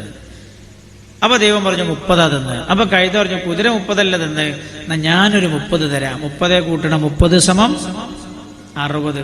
ബീരാനാജി 1001 തന്ന്, എന്നാ ഞാനും 1001 തന്നെ, അതിന്റെ മേലെ പോണ്ടെന്നാ പറയുന്നത്. 60 വയസ്സായി. ദൈവത്തിന് തോന്നി 60 പോരാ, മനുഷ്യൻ കുറച്ചുകൂടി ജീവിച്ചോട്ടെ എന്ന് കരുതിന ദൈവം വീണ്ടും ഇങ്ങനെ പല സൃഷ്ടിജാലങ്ങളെ സമീപിക്കുന്ന കൂട്ടത്തിൽ ഒരു നായയെ കണ്ടു. നായ വലിയ നന്ദിയുള്ള ജീവിയാണ്. പല ജീവജാലങ്ങളും മനുഷ്യന് പലതും പഠിക്കാറുണ്ടല്ലോ അല്ലേ? ഖുർആനിൽ അതുകൊണ്ട് സൂറത്തുൽ ബഖറ, എന്താണ് ബഖറ എന്നോ? പശു അധ്യായം. ലോകത്ത് തുല്യതയില്ലാത്ത ഗ്രന്ഥത്തിലെ ഒരധ്യായത്തിന്റെ പേരാണ് സൂറത്തുൽ ബഖറ. ആ പശുവിൽ നിന്ന് ചില പാഠം പഠിക്കാനുണ്ട്. സൂറത്തുൻ നംൽ, ഉറുമ്പ് അധ്യായം. ഉറുമ്പിൽ നിന്ന് മനുഷ്യന് ചില പാഠങ്ങൾ പഠിക്കാനുണ്ട്. സൂറത്തുൻ നഹൽ, തേനീച്ച അധ്യായം. തേനീച്ചയിൽ നിന്ന് മനുഷ്യന് പഠിക്കാനുണ്ട്. അള്ളാഹുവിന്റെ എല്ലാ സൃഷ്ടികളിൽ നിന്നും മനുഷ്യന് പഠിക്കാനുണ്ട്. നായ വലിയ നന്ദിയുള്ള ജീവിയാണ് അല്ലേ? ഒരു ചെറിയ ഗുണം ചെയ്തു കൊടുത്തു ഒരു വാലിങ്ങനെ കണ്ടു, എന്നാ മനുഷ്യനോ തലകുത്തനെ 99 ഗുണം ചെയ്തു കൊടുത്തു. അവസാനം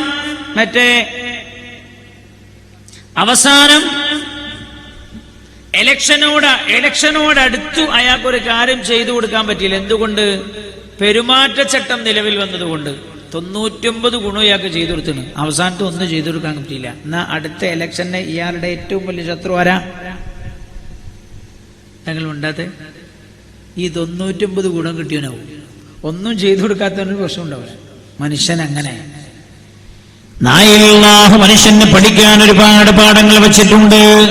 ഏതായാലും ഈ നായ എങ്ങനെ പോവാ? അപ്പൊ ദൈവം നായയുടെ അടുത്ത്, നായ വലിയ നന്ദിയുള്ള ജീവിയാൻ ദൈവത്തിന് അറിയാം. ദൈവം നായയുടെ അടുത്ത് എന്നിട്ട് പറഞ്ഞു, ഞാനിങ്ങനെ ഒരു സൃഷ്ടി ഉണ്ടാക്കിയിട്ടുണ്ട്, മനുഷ്യൻ എന്ന സൃഷ്ടി. പലരോടും ഞാൻ ആയുസിന്റെ ചോദിച്ചു, ആരും തരാൻ കൂട്ടാക്കിയില്ല. പാവം 2 ആളുകൾ എന്നെ സഹായിച്ചു. കുതിര ഒരു 30 തന്നു, കഴുതയും ഒരു 30 തന്നു. നീ വല്ലതും തരുമെന്ന് വെച്ചു. അപ്പൊ നായ പറഞ്ഞു, ദൈവമേ 30 ഒന്നും എൻ്റെ അടുത്ത് തരാനില്ല, ഒരു 20 ഞാൻ തരാം. കാരണം ആളുകളുടെ ചവിട്ട് കുത്ത് ഏറ് ഒക്കെ കിട്ടിയിട്ടാണല്ലോ ഞാൻ ജീവിക്കണേ, എനിക്കെന്നെ ആയുസ് കുറവാണ്. അതുകൊണ്ട് 30 തന്നാ പിന്നെ എനിക്കൊന്നും ഉണ്ടാവില്ല. ഒരു 20 ഞാൻ തരാം. 60 കൂട്ടണം 20 സമം 80. ദൈവത്തിന് തോന്നി പോരാ, കുറച്ചുകൂടെ ജീവിച്ചോട്ടെ. ദൈവം വീണ്ടും ഇങ്ങനെ പോകുന്ന സമയത്താണ് കുരങ്ങനെ കണ്ടത്. കുരങ്ങ് ഒരു മരത്തിന്റെ ചില്ലിന്ന് മറ്റേ ചില്ലിക്ക് ഇങ്ങനെ ചാടി കളിക്കാം. അപ്പൊ ദൈവം കുരങ്ങനോടൊന്ന് പറഞ്ഞു നോക്കാന്ന് കരുതിയാൽ ചെല്ല. കുരങ്ങനെ ഈ ബാഗൊക്കെ കണ്ടപ്പോ തന്നെ മനസ്സിലായി ഇത് പിരിവിനാ വരുന്നേ. അടുത്തു വന്നാ തോന കൊടുക്കേണ്ടിരുന്ന രീതി മൂപ്പർ അവിടെ തന്നെ വിളിച്ചു പറഞ്ഞു, ദൈവമേ വരണമെന്നില്ല, 10ന്റെ വക എഴുതിക്കൂളിയതാണ്. അപ്പൊ എത്രയായി? 80 + 10 = 90. ദൈവത്തിന് തോന്നി പോരാ, കുറച്ചുകൂടെ ജീവിക്കട്ടെ മനുഷ്യനെന്ന്. അങ്ങനെ വേറെ ജീവജാലങ്ങൾ അങ്ങനെ തെരഞ്ഞു നടക്കുന്ന സമയത്താണ് ദൈവം ഒരു കൂമനെ കണ്ടത്. കൂമന്ന ചില നാട്ടിൽ പറയാ, ചില നാട്ടിൽ മൂങ്ങാന്ന് പറയാം. രാത്രി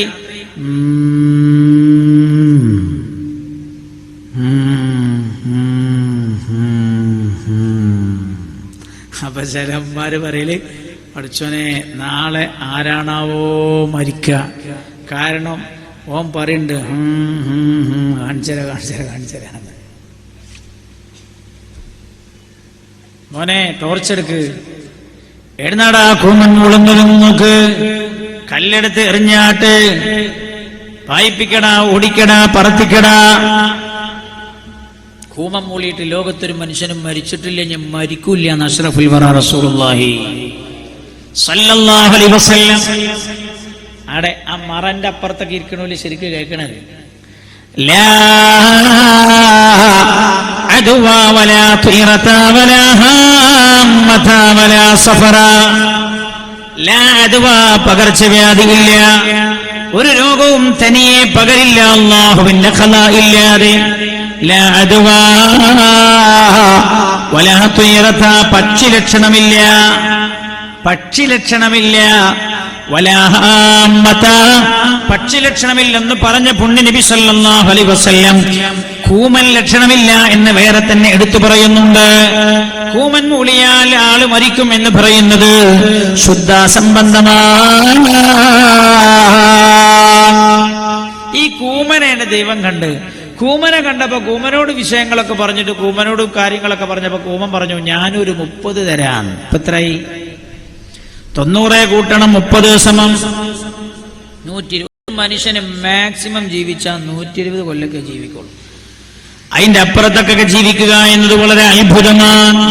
ശാസ്ത്രം പറയുന്നത് ഒരു മനുഷ്യ ശരീരത്തിന് ബാഹ്യമായ ആക്രമണം ഏൽക്കേണ്ടി വന്നില്ല എങ്കിൽ 180 കൊല്ലം വരെ ജീവിക്കാൻ കഴിയുമെന്നാണ്. 180 വയസ്സ് വരെ ജീവിച്ച ആരെങ്കിലും കണ്ട ആൾക്കാർ ഈ കൂട്ടത്തിലുണ്ടോ?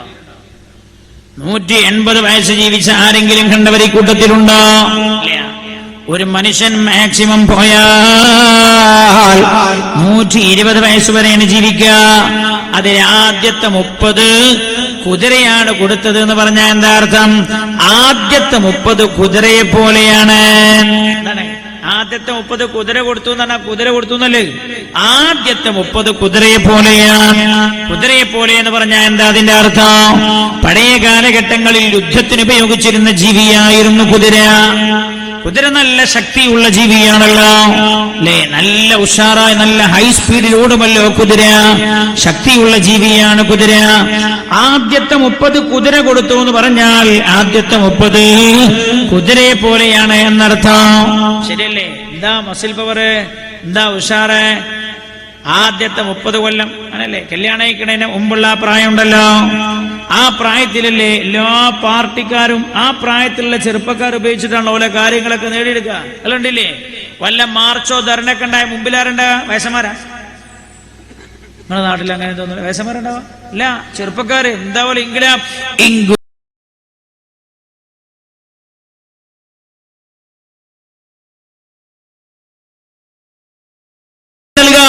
ജീവൻ വേണോ? ജീവൻ നൽകാൻ ഉഷാർ. ആ കൂട്ടത്തില് കല്യാണം കഴിച്ച ഏതെങ്കിലും ഒരുത്തുണ്ടെങ്കിലോ ഓൻ മുണ്ടില്ല. എന്താ കാരണം? ഓനറിയാ രക്തം വേണോ രക്തം വേകാം, ജീവൻ വേണോ ജീവൻ നൽകാം. ജീവനായിട്ട് കൊടുത്താൽ എന്റെ ഓളും കുട്ടികളും ഒറ്റക്കാവും. അതുകൊണ്ടോ മുണ്ടൂല. ഈ വിളിക്കുന്ന ആൾക്കാരൊക്കെ വില വിളിക്കുക. 30 വയസ്സിന്റെ ചുവടയുള്ള വിവാഹം കഴിച്ചിട്ടില്ലാത്ത മേലോട്ട് നോക്കിയാൽ അസ്മാനഹേ, മേലെ ആകാശം, താഴ്ത്തു നോക്കിയ ഭൂമി, വേറെ ഒന്നിനോടും കടപ്പാടില്ലാത്തവർ. പ്രായം ആദ്യത്തെ 30 എന്ന് പറഞ്ഞാൽ ആരോടും കടപ്പാടില്ലാത്തൊരു പ്രത്യേകമായ പ്രായമുണ്ടല്ലോ അല്ലെ? എങ്ങനെ നമ്മൾ മനസ്സിലാക്കാരോടും കടപ്പാടില്ല, വളരെ ഫ്രീ ആയ സമയമാണല്ലോ അത്. വിവാഹം കഴിച്ചിട്ടില്ല, യഥേട്ടം ഫ്രീ ആയ സമയമുണ്ട്, നല്ല ആരോഗ്യമുള്ള ഘട്ടമാണത്. ആ ആദ്യത്തെ ഘട്ടമാണ് ഒരു മനുഷ്യ ജീവിതത്തിലെ ഏറ്റവും പ്രധാനമായ ഘട്ടം എന്റെ സഹോദരങ്ങളെ. രണ്ടാമത്തെ ഘട്ടം ഏതാ? രണ്ടാമത്തെ ഘട്ടം നമ്മൾ പറഞ്ഞല്ലോ 30 മുതൽ 60 വരെ ആയുസ് കൊടുത്തതാരാ? കഴുതയാണ് കൊടുത്തതെന്ന് പറഞ്ഞാൽ എന്താ? കഴുതയെ പോലെ എന്നാണ് ആ പറഞ്ഞതിന്റെ അർത്ഥം. എന്താ കഴുതയെ പോലെ എന്ന് പറഞ്ഞതിന്റെ അർത്ഥം? കഴുതയെ മനുഷ്യൻ ഭാരം ചുമക്കാൻ വേണ്ടി ഉപയോഗിക്കുന്ന ജീവിയാണ് കഴുത. കഴുതയുടെ മേലെ ഒരുപാട് ഭാരങ്ങൾ ഇങ്ങനെ എടുത്തു വെച്ചു നോക്കൂ. കഴുത പറയില്ല സ്റ്റോപ്പ്, മതിയോ എന്ന് പറയില്ല. എത്ര ഭാരം നിങ്ങൾ എടുത്തു വച്ചാലോ ആ ഭാരം ചുമന്നു പോകുമല്ലോ കഴുത. അതേപോലെയാണ് 30 മുതൽ 60 വരെ മനുഷ്യന്റെ സ്ഥിതി. 25ാമത്തെ വയസ്സിൽ ആപ്പോനെ കല്യാണം കഴിപ്പിച്ചു. 26-ൽ കുട്ടി, 27-ൽ കുട്ടി 1, 29-ൽ കുട്ടി 2, 31-ൽ കുട്ടി 3, 34-ൽ കുട്ടി 4, 36-ൽ കുട്ടി 5. എന്താ പുസ്തകങ്ങളിൽ പറഞ്ഞ്? നാം ഒന്ന് നമുക്കൊന്നാണ് ഇപ്പോ അല്ലേ? ഹംദോ ഹമാരേദോ, നമ്മൾ 2 നമുക്ക് 2. അവിടുന്ന് പോയി, അവിടെ നിന്ന് പോയി. ഹം ഏക് ഹമാരേ, നമ്മളൊന്നാണ്, നമ്മുടേതും ഒന്ന് മതി. ഇനി വരാൻ പോണ എന്താ നിങ്ങള്? ഹം ഹേ ദൂസര നഹി ജായേ, നമ്മളുണ്ട്, ഇനി വേറെ ശല്യത്തിനായി വേറൊരാൾ വേണ്ട. കണ്ട കാര്യങ്ങളുടെ പോക്ക്. അല്ലാഹു സുബ്ഹാനഹു വ തആല മക്കളെ സാലിഹീങ്ങളാക്കി തരട്ടെ. ഞാൻ പറയുന്നത് 25-ൽ കല്യാണം കഴിഞ്ഞു. പിന്നെ ഓരോ 2 കൊല്ലത്തിലൊന്നും കുട്ടികളുണ്ടാവൂലേ? എന്നോട് ചെറുപ്പക്കാർ പറഞ്ഞു, ഉസ്താദേ നിങ്ങളെന്താ ഈ 2 കൊല്ലത്തിൽ ഒരു കുട്ടിയോ? കല്യാണം കഴിഞ്ഞ ആദ്യ രാത്രി തന്നെ ഞാൻ എൻ്റെ ഓളോട് ചോദിച്ചു, നമുക്ക് കുട്ടികളെപ്പോഴാ വണ്ടി? ഓൾ പറഞ്ഞു 5 കൊല്ലത്തിന് ഭർത്താനം തന്നെ മുണ്ടിപ്പോണ്ട. ഇന്നത്തെ ആദ്യ രാത്രിയിൽ അറയിലെ ചർച്ച 5 കൊല്ലത്തിന് കുട്ടികൾ തന്നെ വേണ്ടാന്ന്. ചിലപ്പോ അള്ളാഹു തീരുമാനിക്കും തീരെ വേണ്ടാന്ന്. അങ്ങനുണ്ട്. ഒരു ചെറുപ്പക്കാരന്റെ പരിചയത്തിലുണ്ട്. അവൻ കരഞ്ഞു നടക്കുകയായിരുന്നു. കല്യാണം കഴിഞ്ഞ് 2ാമത്തെ മാസത്തിൽ അവന്റെ ഭാര്യ ഗർഭിണിയായി. അവനും ഭാര്യയും തീരുമാനിച്ചു ഇപ്പോൾ കുട്ടികൾ വേണ്ട എന്ന്. ആലോചിക്കേണ്ട സഹോദര, ആശുപത്രിയിൽ പോയിട്ട് അബോർഷൻ നടത്തി. തന്റെ ഗർഭപാത്രത്തിൽ ജനിക്കാതിരിക്കുന്ന ചോര പൈതലിനെ ശവറ്റുകൊട്ടയിലേക്ക് വലിച്ചെറിഞ്ഞു അവർ. പെങ്ങളെ കേൾക്കണേ, പിന്നെ അവൻ 13 കൊല്ലമാ കരഞ്ഞു നടന്നത്. അറിയാം, 13 കൊല്ലം കരഞ്ഞു നടന്നു. ഉള്ള മക്കാമിലൊക്കെ പോവും, എവിടെ ദ്വാ സമ്മേളനമെങ്കിലും പോകാം. എനിക്കറിയാം, കണ്ണൂർ ജില്ലയിൽ എവിടെ പരിപാടി ഉണ്ടെങ്കിലും അവൻ വരും. എന്തിന്? പൊട്ടിക്കരഞ്ഞ് ദ്വാ ചെയ്യാൻ. ചിലപ്പോ അള്ളന്നോട് തീരുമാനിക്കും തീരെ വേണ്ട, പടച്ചോൻ കാക്കട്ടെ. അല്ലാഹുവേ നീ കാത്തുരക്ഷിക്കണേ റബ്ബേ. മക്കളില്ലാത്ത വല്ലവരും ഈ സദസ്സിലുണ്ടോ? അവർക്ക് നീ സ്വാലിഹ്യങ്ങളായ മക്കളെ നൽകണേ അല്ലാഹ്. ഞാൻ പറഞ്ഞു 25ലോ 26ലോ കല്യാണം കഴിഞ്ഞ് 30ആയി കുട്ടി, 32, 34 ഓരോ കുട്ടികളായി 4-5 മക്കളായി. 30 മുതൽ 60 വരെ മനുഷ്യന്റെ സ്ഥിതി എന്താണെന്നറിയോ നിങ്ങൾക്ക്? ഭാര്യ, മക്കൾ, അവർക്ക് ആവശ്യമായ ഭക്ഷണം, അതേപോലെ വസ്ത്രം, പാർപ്പിടം, അവരുടെ വിദ്യാഭ്യാസം, ഇങ്ങനെ അവരുടെ വിവാഹം, അങ്ങനെയുള്ള ഒരുപാട് ചെലവുകളേറി. ചെലവുകൾ ഭാരമേറ്റി പോകുന്ന കഴുതയെ പോലെയാണ് മനുഷ്യൻ. ഇങ്ങനെയുള്ള ഒരുപാട് ഭാരങ്ങളാണ് 30 മുതൽ 60 വരെ. എന്റെയൊക്കെ ഘട്ടതാണ്, ഈ സദസ്സിലുള്ള പല ആളുകളുടെയും ഘട്ടമതാണ്. 30-60 എന്ന് പറഞ്ഞാൽ കുടുംബ ഭാരമേറ്റുന്ന കഴുതയെ പോലെ, ഭാരമേറ്റുന്ന കഴുതയെ പോലെ കുടുംബ ഭാരമേറ്റുന്നവരാണ് നമ്മൾ. 30 മുതൽ 60 വരെ. അതുകൊണ്ട് എന്റെ സഹോദര, 24-ാമത്തെ വയസ്സിൽ വിവാഹം കഴിക്കുന്നതിന് മുമ്പ് നിങ്ങൾക്ക് തഹജ്ജുദ് നിസ്കരിക്കാനും കഴിയുന്ന പോലെ 38-ൽ നിസ്കരിക്കാൻ നിങ്ങൾ വിചാരിക്കണ്ട. 22-ാമത്തെ വയസ്സിൽ നിങ്ങൾക്ക് നിസ്കരിക്കാനും കഴിയുന്ന പോലെ 48-ാമത്തെ വയസ്സിൽ നിസ്കരിക്കാനും കഴിയുമെന്ന് നിങ്ങൾ വിചാരിക്കണ്ട. 22-ാമത്തെ വയസ്സിൽ നിങ്ങളുടെ മനസ്സ് ഫ്രീയാണ്. 48-ാമത്തെ വയസ്സിൽ ഒരു മകളെ കല്യാണം കഴിച്ച കടക്കാരനാണ് ഇയാൾ. ഒരു മകളെ കല്യാണം കഴിച്ച കടക്കാരനാണ്. അതാൽ നിസ്കരിക്കാൻ വേണ്ടി പള്ളിയിൽ കയറിയതാണ്, ടൗൺ പള്ളിയിൽ. അപ്പോഴാ രണ്ടാമത്തെ അത്തഹിയ്യാത്ത്, ആദ്യത്തെ അത്തഹിയ്യാത്തിൽ ഇരിക്കുമ്പോഴാണ് ഇയാൾക്ക് ഓർമ്മ വന്നത്, പടച്ചോനെ അന്ത്രുഹാജിക്ക് കൊടുക്കാന്ന് പറഞ്ഞ 2 ലക്ഷത്തിന്റെ അവധി ഇന്നാണല്ലോ റബ്ബേ, അയാളൊറ്റ ഈ പള്ളിയിൽ നിസ്കരിക്കാണ്ടാവോ? അപ്പൊ ആദ്യത്തെ അത്തഹിയ്യാത്ത് ഓനിങ്ങനെ ഓതുമ്പോഴേ അത്തഹിയ്യാത്തുൽ മുബാറകാതുസ് സ്വലവാതുത് ത്വയ്യിബാതു ലില്ലാഹ് എന്നോനിങ്ങനെ ഓതുമ്പോ ഒന്നുമല്ല മനസ്സിൽ, പഠിച്ചോനെ ഞാനിവിടെ നിസ്കരിക്കാൻ കയറിയത് കുടുങ്ങിപ്പോയല്ല റബ്ബേ, അന്ത്രോജിറ്റവിടെ ഉണ്ടാവോ? എന്റെ പ്രിയമുള്ള ചെറുപ്പക്കാരെ, 22-ാമത്തെ വയസ്സിൽ നിങ്ങൾക്ക് മനസ്സ് ഫ്രീ ഉള്ള പോലെ 48-ൽ നിങ്ങളുടെ മനസ്സ് ഫ്രീ ആകൂല. ഹൽ തൻതദിറൂന ഇല്ലാ ഫഖറൻ മുൻസിയാ ഔ ഐനൻ മുത്ഗിയാ ഔ മറമൻ മുഫ്സിദാ ഔ ഹറമൻ മുഫന്നിദാ ഔ മൗതൻ മുജ്ഹിസാ അവി ദജ്ജാൽ فشر غائب ينتظر أبي الساعة والساعة ودها وأمر. الله عند حبيب بريا هل تنتظرون إلا فقرا منسيا. അല്ലാഹുവിനെ തന്നെ മറപ്പിച്ചു കളയുന്ന ദാരിദ്ര്യമാകാം നിങ്ങളെ പിടികൂടുന്നത് എന്ന് നബിയുനാ റസൂലുള്ളാഹി സ്വല്ലല്ലാഹു അലൈഹി വസല്ലം. 30-60 വരെ സമാധാനം കിട്ടൂല. അതുകൊണ്ട് യൗവനമുണ്ടല്ലോ, 30 വയസ്സിന്റെ താഴെയുള്ള ഘട്ടമുണ്ടല്ലോ, ഉപയോഗപ്പെടുത്തണേ. അത് കഴിഞ്ഞാലോ അതിനേക്കാളും വിഷമാണ്. 60-80 വരെ ആയുസ് കൊടുത്തതാരാ? 1 മിനിറ്റേ ഉള്ളൂ, ഞാൻ പറഞ്ഞു തീരൂലല്ലോ. ഞാൻ ഇവിടെ അവസാനിപ്പിച്ചോട്ടെ, ദ്വാരന്നോട്ടെ. എന്താ ചെയ്യണ്ടേ? 11 അടുത്ത വരവിൽ പറയാൻ നോക്കാം. ഇനി പോണ്ടിയോലിൻ്റെ പോകട്ടോ. ഞാൻ പറഞ്ഞ 11:08 ഞാൻ ഇത് പറഞ്ഞ് തീരുന്നവരെ ഇരിക്കാൻ പറ്റാവുന്നവർക്ക് ഇരിക്കാം. എന്നിട്ട് പിന്നെ നമ്മുടെ മാതാപിതാക്കൾക്ക് വേണ്ടി ദുആ ചെയ്യും.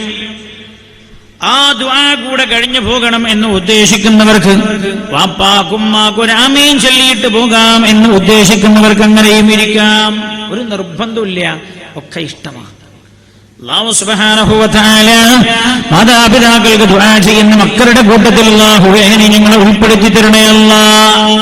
60 to 80 വരെ കൊടുത്തതാരാ? നായ കൊടുത്തതെന്ന് എന്താ അർത്ഥം? 60 വയസ്സിന്റെ മേലെ 80 വയസ്സ് വരെ മനുഷ്യന്റെ സ്ഥിതി നായന്റെ സ്ഥിതിയാണ്. മനുഷ്യൻ നായയെ ഉപയോഗപ്പെടുത്തൽ എന്തിനാ? കാവൽ കിടക്കാൻ. 60 കഴിഞ്ഞാൽ അധികം മനുഷ്യന്മാർ ശരിയാന്നല്ലേ. ഒരിക്കൽ ഞാൻ എൻ്റെ പള്ളിയിൽ സുബൈക്ക് സാധാരണ കാണാത്ത ഒരാളെ ഞാൻ കണ്ടു. അയാൾ സാധാരണ എൻ്റെ പള്ളിയിൽ ഉണ്ടാവില്ല. അയാൾ കുറച്ച് ദിവസം തുടർച്ചയായിട്ട് സുബൈ കണ്ടപ്പോൾ ചോദിച്ചു, അല്ല നിങ്ങളെന്താ ഇവിടെ എന്ന് ചോദിച്ചു. അപ്പം എന്നോട് ചോദിച്ചാതെ നിങ്ങൾക്കറിയില്ല, നിങ്ങളെ ഈ പള്ളീൻ്റെ അടുത്തുള്ള ഈ വീടില്ലേ, ആ വീട് എൻ്റെ മോളെ വീടാണ് ചോദിച്ചു. എന്നിട്ട് അല്ല, മോളെ പുതിയാപ്പിളത്ത് ഇവിടെ ഉണ്ടായിരുന്നു, അയാളിപ്പോൾ ഗൾഫിൽ പോയപ്പോൾ ഞാൻ ഓക്ക് കാവലെടുക്കാൻ പോകുന്നതാണ്. അയാൾ അതേ വർത്താനം, എന്റെ മകൾക്ക് കാവൽ കിടക്കാൻ പോകുന്നതാണ്. അപ്പൊ ഞാൻ ചോദിച്ചു ഭാര്യയും ഇവിടെ ഉണ്ടോ ചോദിച്ചു. അപ്പം എന്നോട് ഞാൻ അല്ല അതെ, ഭാര്യ വേറൊരു മോളുണ്ട്, ആ പുതിയാപ്പിളയും ഗൾഫിലാണ്, ഭാര്യ അവിടെ കാവലെടുക്കാണ്, ഞാൻ ഇവിടെ കാവലെടുക്കാണ്. അയാൾ എന്നോട് പറഞ്ഞ അതേ വാക്കാണ്. 60 കഴിഞ്ഞാലുള്ള സ്ഥിതി അതാണ്. ഇപ്പൊ കുറച്ചൊക്കെ പ്രായമുള്ള ഈ സസിൽ കാണുന്നില്ല, എല്ലാ വയസ്സന്മാരും എല്ലാ പ്രായമുള്ള ഈ സസിക്ക് ഒന്നുമില്ല. എന്താ വയലിന് വരുന്ന സമയത്ത് മക്കൾ പറഞ്ഞിട്ടുണ്ടാവും, വാപ്പേ ഓ പിന്നെ ഞങ്ങൾ വയലിന് പോവാണ്, വാപ്പ ശ്രദ്ധിക്കൂലേ? ആ മക്കളെ പോയിക്കോളി. ആ മൂത്ത മോള്, വാപ്പേ ഞാൻ എൻ്റെ വലിയ മാല വെൽപ്പിൽ അയച്ചു വെച്ചിട്ടുണ്ട് കേട്ടോ, ഞാൻ ഏതെങ്കിലും കള്ളന്മാർ വേണ്ടേ? ആരും മാലൊന്നും ഇവിടെ അയച്ചു വെച്ചിട്ടില്ലേ? അങ്ങനെ പറയാൻ മൂത്ത മോള് പറയണ വാപ്പനോട്, വാപ്പേ എന്റെ മാല ഞാൻ അവിടെ അയച്ചു വെക്കാണ്. അപ്പൊ രണ്ടാമത്തെ മോള്, വള അവിടെ വെച്ചിട്ടുണ്ടേ, വാപ്പ ശ്രദ്ധിക്കൂലേ? ആ വാപ്പ കാവല് കിടക്കാം, വീട് ഉറങ്ങിപ്പോരുതേ. ഇല്ല മക്കളെ നിങ്ങൾ ദ്വാരക്കാൻ പറയും, പണ്ട് ഞാനേന്നു കൺവീനർ ചെയ്യാൻ കാവലെടുക്കാം. കല്യാണത്തിന് പോകുമ്പോൾ മക്കൾ പറയാണപ്പാ, ഓ ഞങ്ങൾ കല്യാണത്തിന് പോട്ടെ, നിങ്ങൾ വരൂ. ഞങ്ങൾക്ക് വരാൻ കഴിയില്ല മക്കളെ, വാപ്പക്ക് ഇരിക്കാൻ പറ്റൂല വണ്ടിയിൽ, ഡിസ്കിന് തേയ്മാനം നിങ്ങൾക്ക് അറിയില്ലേ.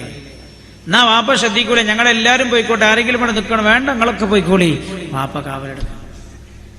രാത്രി വാപ്പക്ക് ഉറക്കം വരില്ല, രാത്രി കാവലെടുക്കണം. നായ ശ്രദ്ധിച്ചനങ്ങള് എന്തേലും ചെറിയ ശബ്ദം കേട്ടാൽ കുരക്കും. അതേപോലെ വാപ്പ രാത്രി ഞാൻ പരിഹസിക്കല്ലോ കേട്ടോ, ഏതൊരു മനുഷ്യന്റെ സ്ഥിതി അങ്ങനെ രാത്രി കുരക്കുക. 2 മണിക്ക് കഴിഞ്ഞ ആഴ്ച കല്യാണം കഴിഞ്ഞ മോളുണ്ട്, മോളും പിതാപ്പിളി വിരുന്ന് പാർക്കാൻ വന്നതാ. ഇയാളെ ചുമോണ്ട് ഇവർക്ക് ഉറങ്ങാൻ കഴിയില്ല. അപ്പോളാ പുതിയാപ്പിള പറഞ്ഞു, ഇനി മേലാൽക്ക് അങ്ങനെ എൻ്റെ വീട്ടിക്ക് വിരുന്ന് പാർക്കാൻ പറയാൻ വേണ്ടി തണ്ടൻ്റെ കൊര നിന്നിട്ട് വരണ്ട് ഞാന്. എന്താ ചുമക്കണ്? അല്ലാഹുവേ ആരോഗ്യം നിലനിർത്തി തരണേ റബ്ബേ. റഹ്മാനായ അല്ലാഹ് ആരോഗ്യം നിലനിർത്തി തരണേ റബ്ബേ. എന്റെ ചെറുപ്പക്കാരെ, 60 കഴിഞ്ഞിട്ട് തഹജ്ജുദ് ആരംഭിക്കാമെന്നൊരു മനുഷ്യൻ വിചാരിച്ചാൽ കഴിയില്ല എന്റെ സഹോദര. ടൈം പീസ് അയാൾ തിരിച്ചു വെച്ച് കടന്നതാണ്.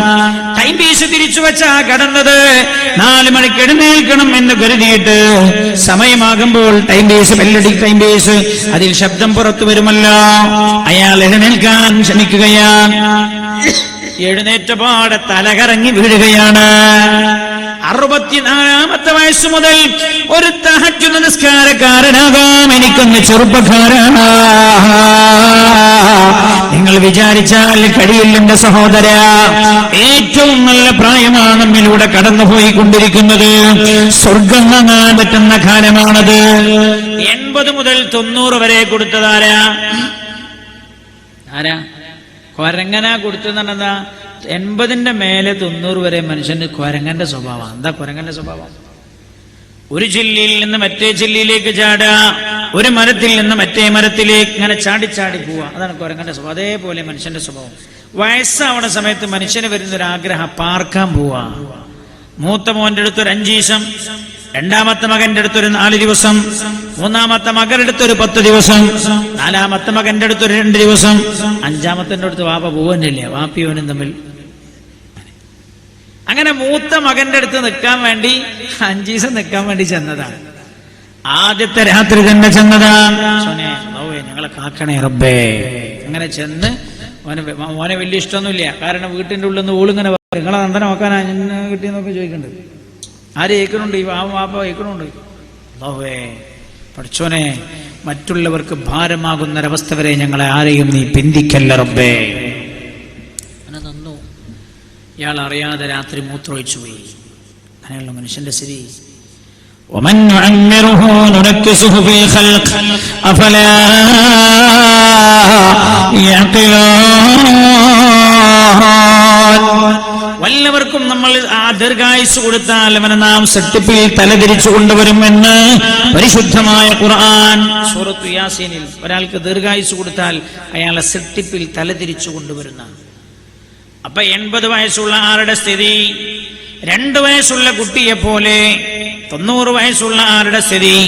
1 വയസ്സായ കുട്ടിയെ പോലെ. 100 വയസ്സുള്ള ആരുടെ സ്ഥിതി? 6 മാസമായ കുട്ടിയെ പോലെ. ഞാൻ കണ്ടു കൊണ്ടൂർ ജില്ലയിൽ ഞാനൊരു സ്ഥലത്ത് പോയപ്പോൾ എന്നോട് എൻ്റെ ഒരു സുഹൃത്ത് പറഞ്ഞു, സാർ എൻ്റെ അമ്മ ഉണ്ട്, ഒന്ന് വന്ന് കണ്ടോളിന്ന്. ഞാൻ ഉള്ളിൽ പോയി നോക്കുമ്പോൾ വളരെ ചെറിയ കട്ടിൽ ഒരു പെണ്ണുങ്ങൾ പായ് പോലും ഇടാതെ അങ്ങനെ ചുരുണ്ട് കിടക്കുക. ഞാൻ ചെന്ത പായ് ഇട്ട് കൊടുക്കാത്തത്. പിന്നെ സാറേ പായിന്ന് നിരങ്ങി നിലത്തേക്ക് പോകുന്ന കരുതിയിട്ടാണ്. എത്ര വയസ്സുണ്ട് ചോദിച്ചു? 110 വയസ്സ്. ഞാൻ ചോദിച്ചു, സംസാരിക്കുമോ? എന്നോട് പറഞ്ഞില്ല, ഒന്നും പറയില്ല. ഞാൻ ചോദിച്ചു, ഭക്ഷണം കഴിക്കുമോ? എന്നോട് പറഞ്ഞു ഭക്ഷണം കഴിക്കും, പക്ഷേ എല്ലാ ഭക്ഷണവും വെള്ളം പോലെ ജ്യൂസാക്കിയിട്ടാണ് ഞങ്ങൾ കൊടുക്കാറുള്ളത്. ചുണ്ടിലിങ്ങനെ ഉറ്റിച്ചു കൊടുക്കാറാ. 6 മാസം പ്രായമായ കുഞ്ഞിന് ഭക്ഷണം നൽകുന്ന പോലെ. ഞാൻ ചോദിച്ചു മലവും മൂത്രമൊക്കെ? എന്നോട് പറഞ്ഞു അറിയാതെ മൂത്രം പോവും, അങ്ങനെ ഞാൻ എടുത്ത് കഴിക്കും. 6 മാസമായ കുട്ടിയെ പോലെ തന്നെ. ومن نعمرها ننكسه في الخلق أفلا يعقلون. വല്ല മനുഷ്യനും നമ്മൾ ദീർഘായുസ് നൽകിയാൽ സെട്ടിപ്പിൽ നമ്മൾ അവരെ തലതിരിച്ചു കൊണ്ടുവരാം. ഈ വാപ്പ എത്രയോ പൂതിയോടെ ആദ്യത്തെ മകന്റെ അടുത്ത് 5 ദിവസം നിൽക്കാൻ പോയതാ. ആദ്യ രാത്രി തന്നെ അറിയാതെ മൂത്രമൊഴിച്ചു പോയി. വീട്ടിന്റെ അകത്ത് നിന്ന് മകന്റെ ഭാര്യതാ എന്തൊക്കെയോ പറയുന്നുണ്ട്. പാവം വാപ്പ. ഈ മകൻ ഗത്യന്തരമില്ലാതെ വാപ്പയോട് പറയാണ്, ഉപ്പ അർജന്റായി എനിക്ക് തിരുവനന്തപുരം വരെ ഒന്ന് പോകാനുണ്ട്, എന്നെ വിളിപ്പിച്ചിട്ടുണ്ട്, അതുകൊണ്ട് ഞാനൊന്ന് പോവാണ്. വാപ്പ കുഞ്ഞോന്റെ അടുത്തൊന്ന് പോയി നിൽക്കുന്ന 2ാമത്തെ മകന്റെ അടുത്തേക്ക് 5 ദിവസം നിൽക്കണേ എന്നുള്ള മോഹമായി പോയതാണ്. 1 ദിവസം പോലും മകൻ നിർത്തിയില്ല. 2ാമത്തവന്റെ വീട്ടിലേക്ക് വന്നപ്പോ 2ാമത്തവന്റെ വാപ്പ ഭാരമായി തോന്നുകയാ. സഹോദരാ, നമ്മൾ മൂത്രമൊഴിക്കുന്ന ഘട്ടമായപ്പോ നമ്മളൊരു ഭാരമായി വാപ്പക്ക് തോന്നിയിട്ടില്ല. നമ്മളുടെ ചെറുപ്പത്തില് 2 വയസ്സ് പ്രായമായ സമയമാ. ജോലി കഴിഞ്ഞ് വളരെ ക്ഷീണിതനായി വാപ്പ വീട്ടിലേക്ക് വന്നതാണ്. കയറി വന്ന പാടെ കാണുന്നത് അമ്മയാണ്. വാരിയെടുത്തൊരു ചുംബനം തരാൻ വേണ്ടി എടുത്തു പൊക്കിയതാ. വാപ്പയുടെ നെഞ്ചത്തേക്കല്ലേ നമ്മൾ മൂത്രമൊഴിച്ചു കൊടുത്തത്, എന്നിട്ട് പോലും ഒരു ചുംബനം അധികം തന്നതല്ലേ. ആ വാപ്പയെ വേണ്ടാതെയായി. 80 to 90 വരെ മനുഷ്യന്റെ സ്ഥിതി കൊരങ്ങനെ പോലെ ഓരോ സ്ഥലത്തേക്ക് തന്നെ മാറി മാറി മാറി പാർക്കാൻ പോവാ. 90 കഴിഞ്ഞാൽ പിന്നെ ഐസ് കൊടുത്തതാരാ? 90 കഴിഞ്ഞിട്ട് ആരാ കൊടുത്തത്? കൂമൻ. 90ന്റെ മേലെ വല്ല മനുഷ്യനും ജീവിക്കാണേ ഓന്റെ കഥ കൂമന്റെ വൈര് തന്നെ. വാപ്പ ചായ കുടിച്ചോ? അങ്ങനെ കിടക്കണ്ട. പാപ്പ മരുന്ന് കഴിച്ചോ? കഴിച്ചില്ലേ? വാപ്പ ഉമ്മ ഇവിടെ വന്നീനോ? വന്നില്ലേ? ഒക്കെ കൂമന്റെ വരി. വാപ്പ കുറെ സമയമായി നിങ്ങൾ വലത്തോട്ട് തിരിഞ്ഞ് കിടക്കുന്നു, ഞാൻ ഇടത്തോട്ട് മാറി കിടക്കണോ? അങ്ങനെ തന്നെ കിടന്നാ മതിയോ? ഒക്കെ അതാ മനുഷ്യൻ. 90 കഴിഞ്ഞ മനുഷ്യന്റെ അവസ്ഥ. ഇങ്ങനെ ഏതാനും വർഷങ്ങളാ മനുഷ്യന് ജീവിക്കാനുള്ളത്. ഇതിൽ ഒരാൾക്ക് സ്വർഗം നേടാൻ പറ്റുന്ന ഏറ്റവും നല്ല പ്രായമേതാ? ചെറുപ്പക്കാരെ ചിന്തിക്കണേ, നല്ല പ്രായമാ നിങ്ങളിലൂടെ കടന്നു പോകുന്നത്.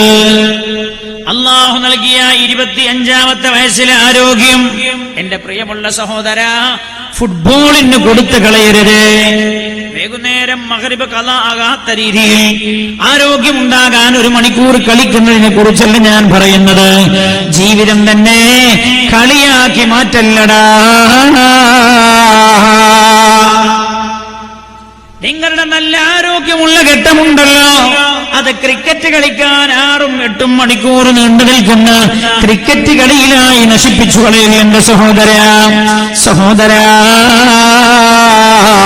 കൈവിരലുകൾക്ക് നല്ല ആരോഗ്യമുള്ള ഘട്ടമുണ്ടല്ലോ. ഞാനിത് അങ്ങോട്ട് വരുന്ന സമയത്ത് ഏതോ ഒരു സ്ഥലത്തെത്തി ഞാൻ ശ്രദ്ധിച്ചു. വണ്ടി ബ്ലോക്കായി നോക്കുന്ന സമയത്ത് കുറേ മനുഷ്യന്മാരിങ്ങനെ അപ്പുറത്ത് ഇപ്പുറത്ത് ഇത് മഗ്‌രിബൊക്കെ കഴിഞ്ഞ സമയം ഇരുന്നിട്ട് പോലും എന്താ കോട്ടിക്കടിക്കേ ക്യാരം ബോർഡ് ഇവിടെ ഉണ്ട്, ഇവിടെ ഇല്ലല്ലോ, കുറവാന്നേ പറഞ്ഞിട്ടില്ല. അപ്പോൾ ഉണ്ടോ സംശയം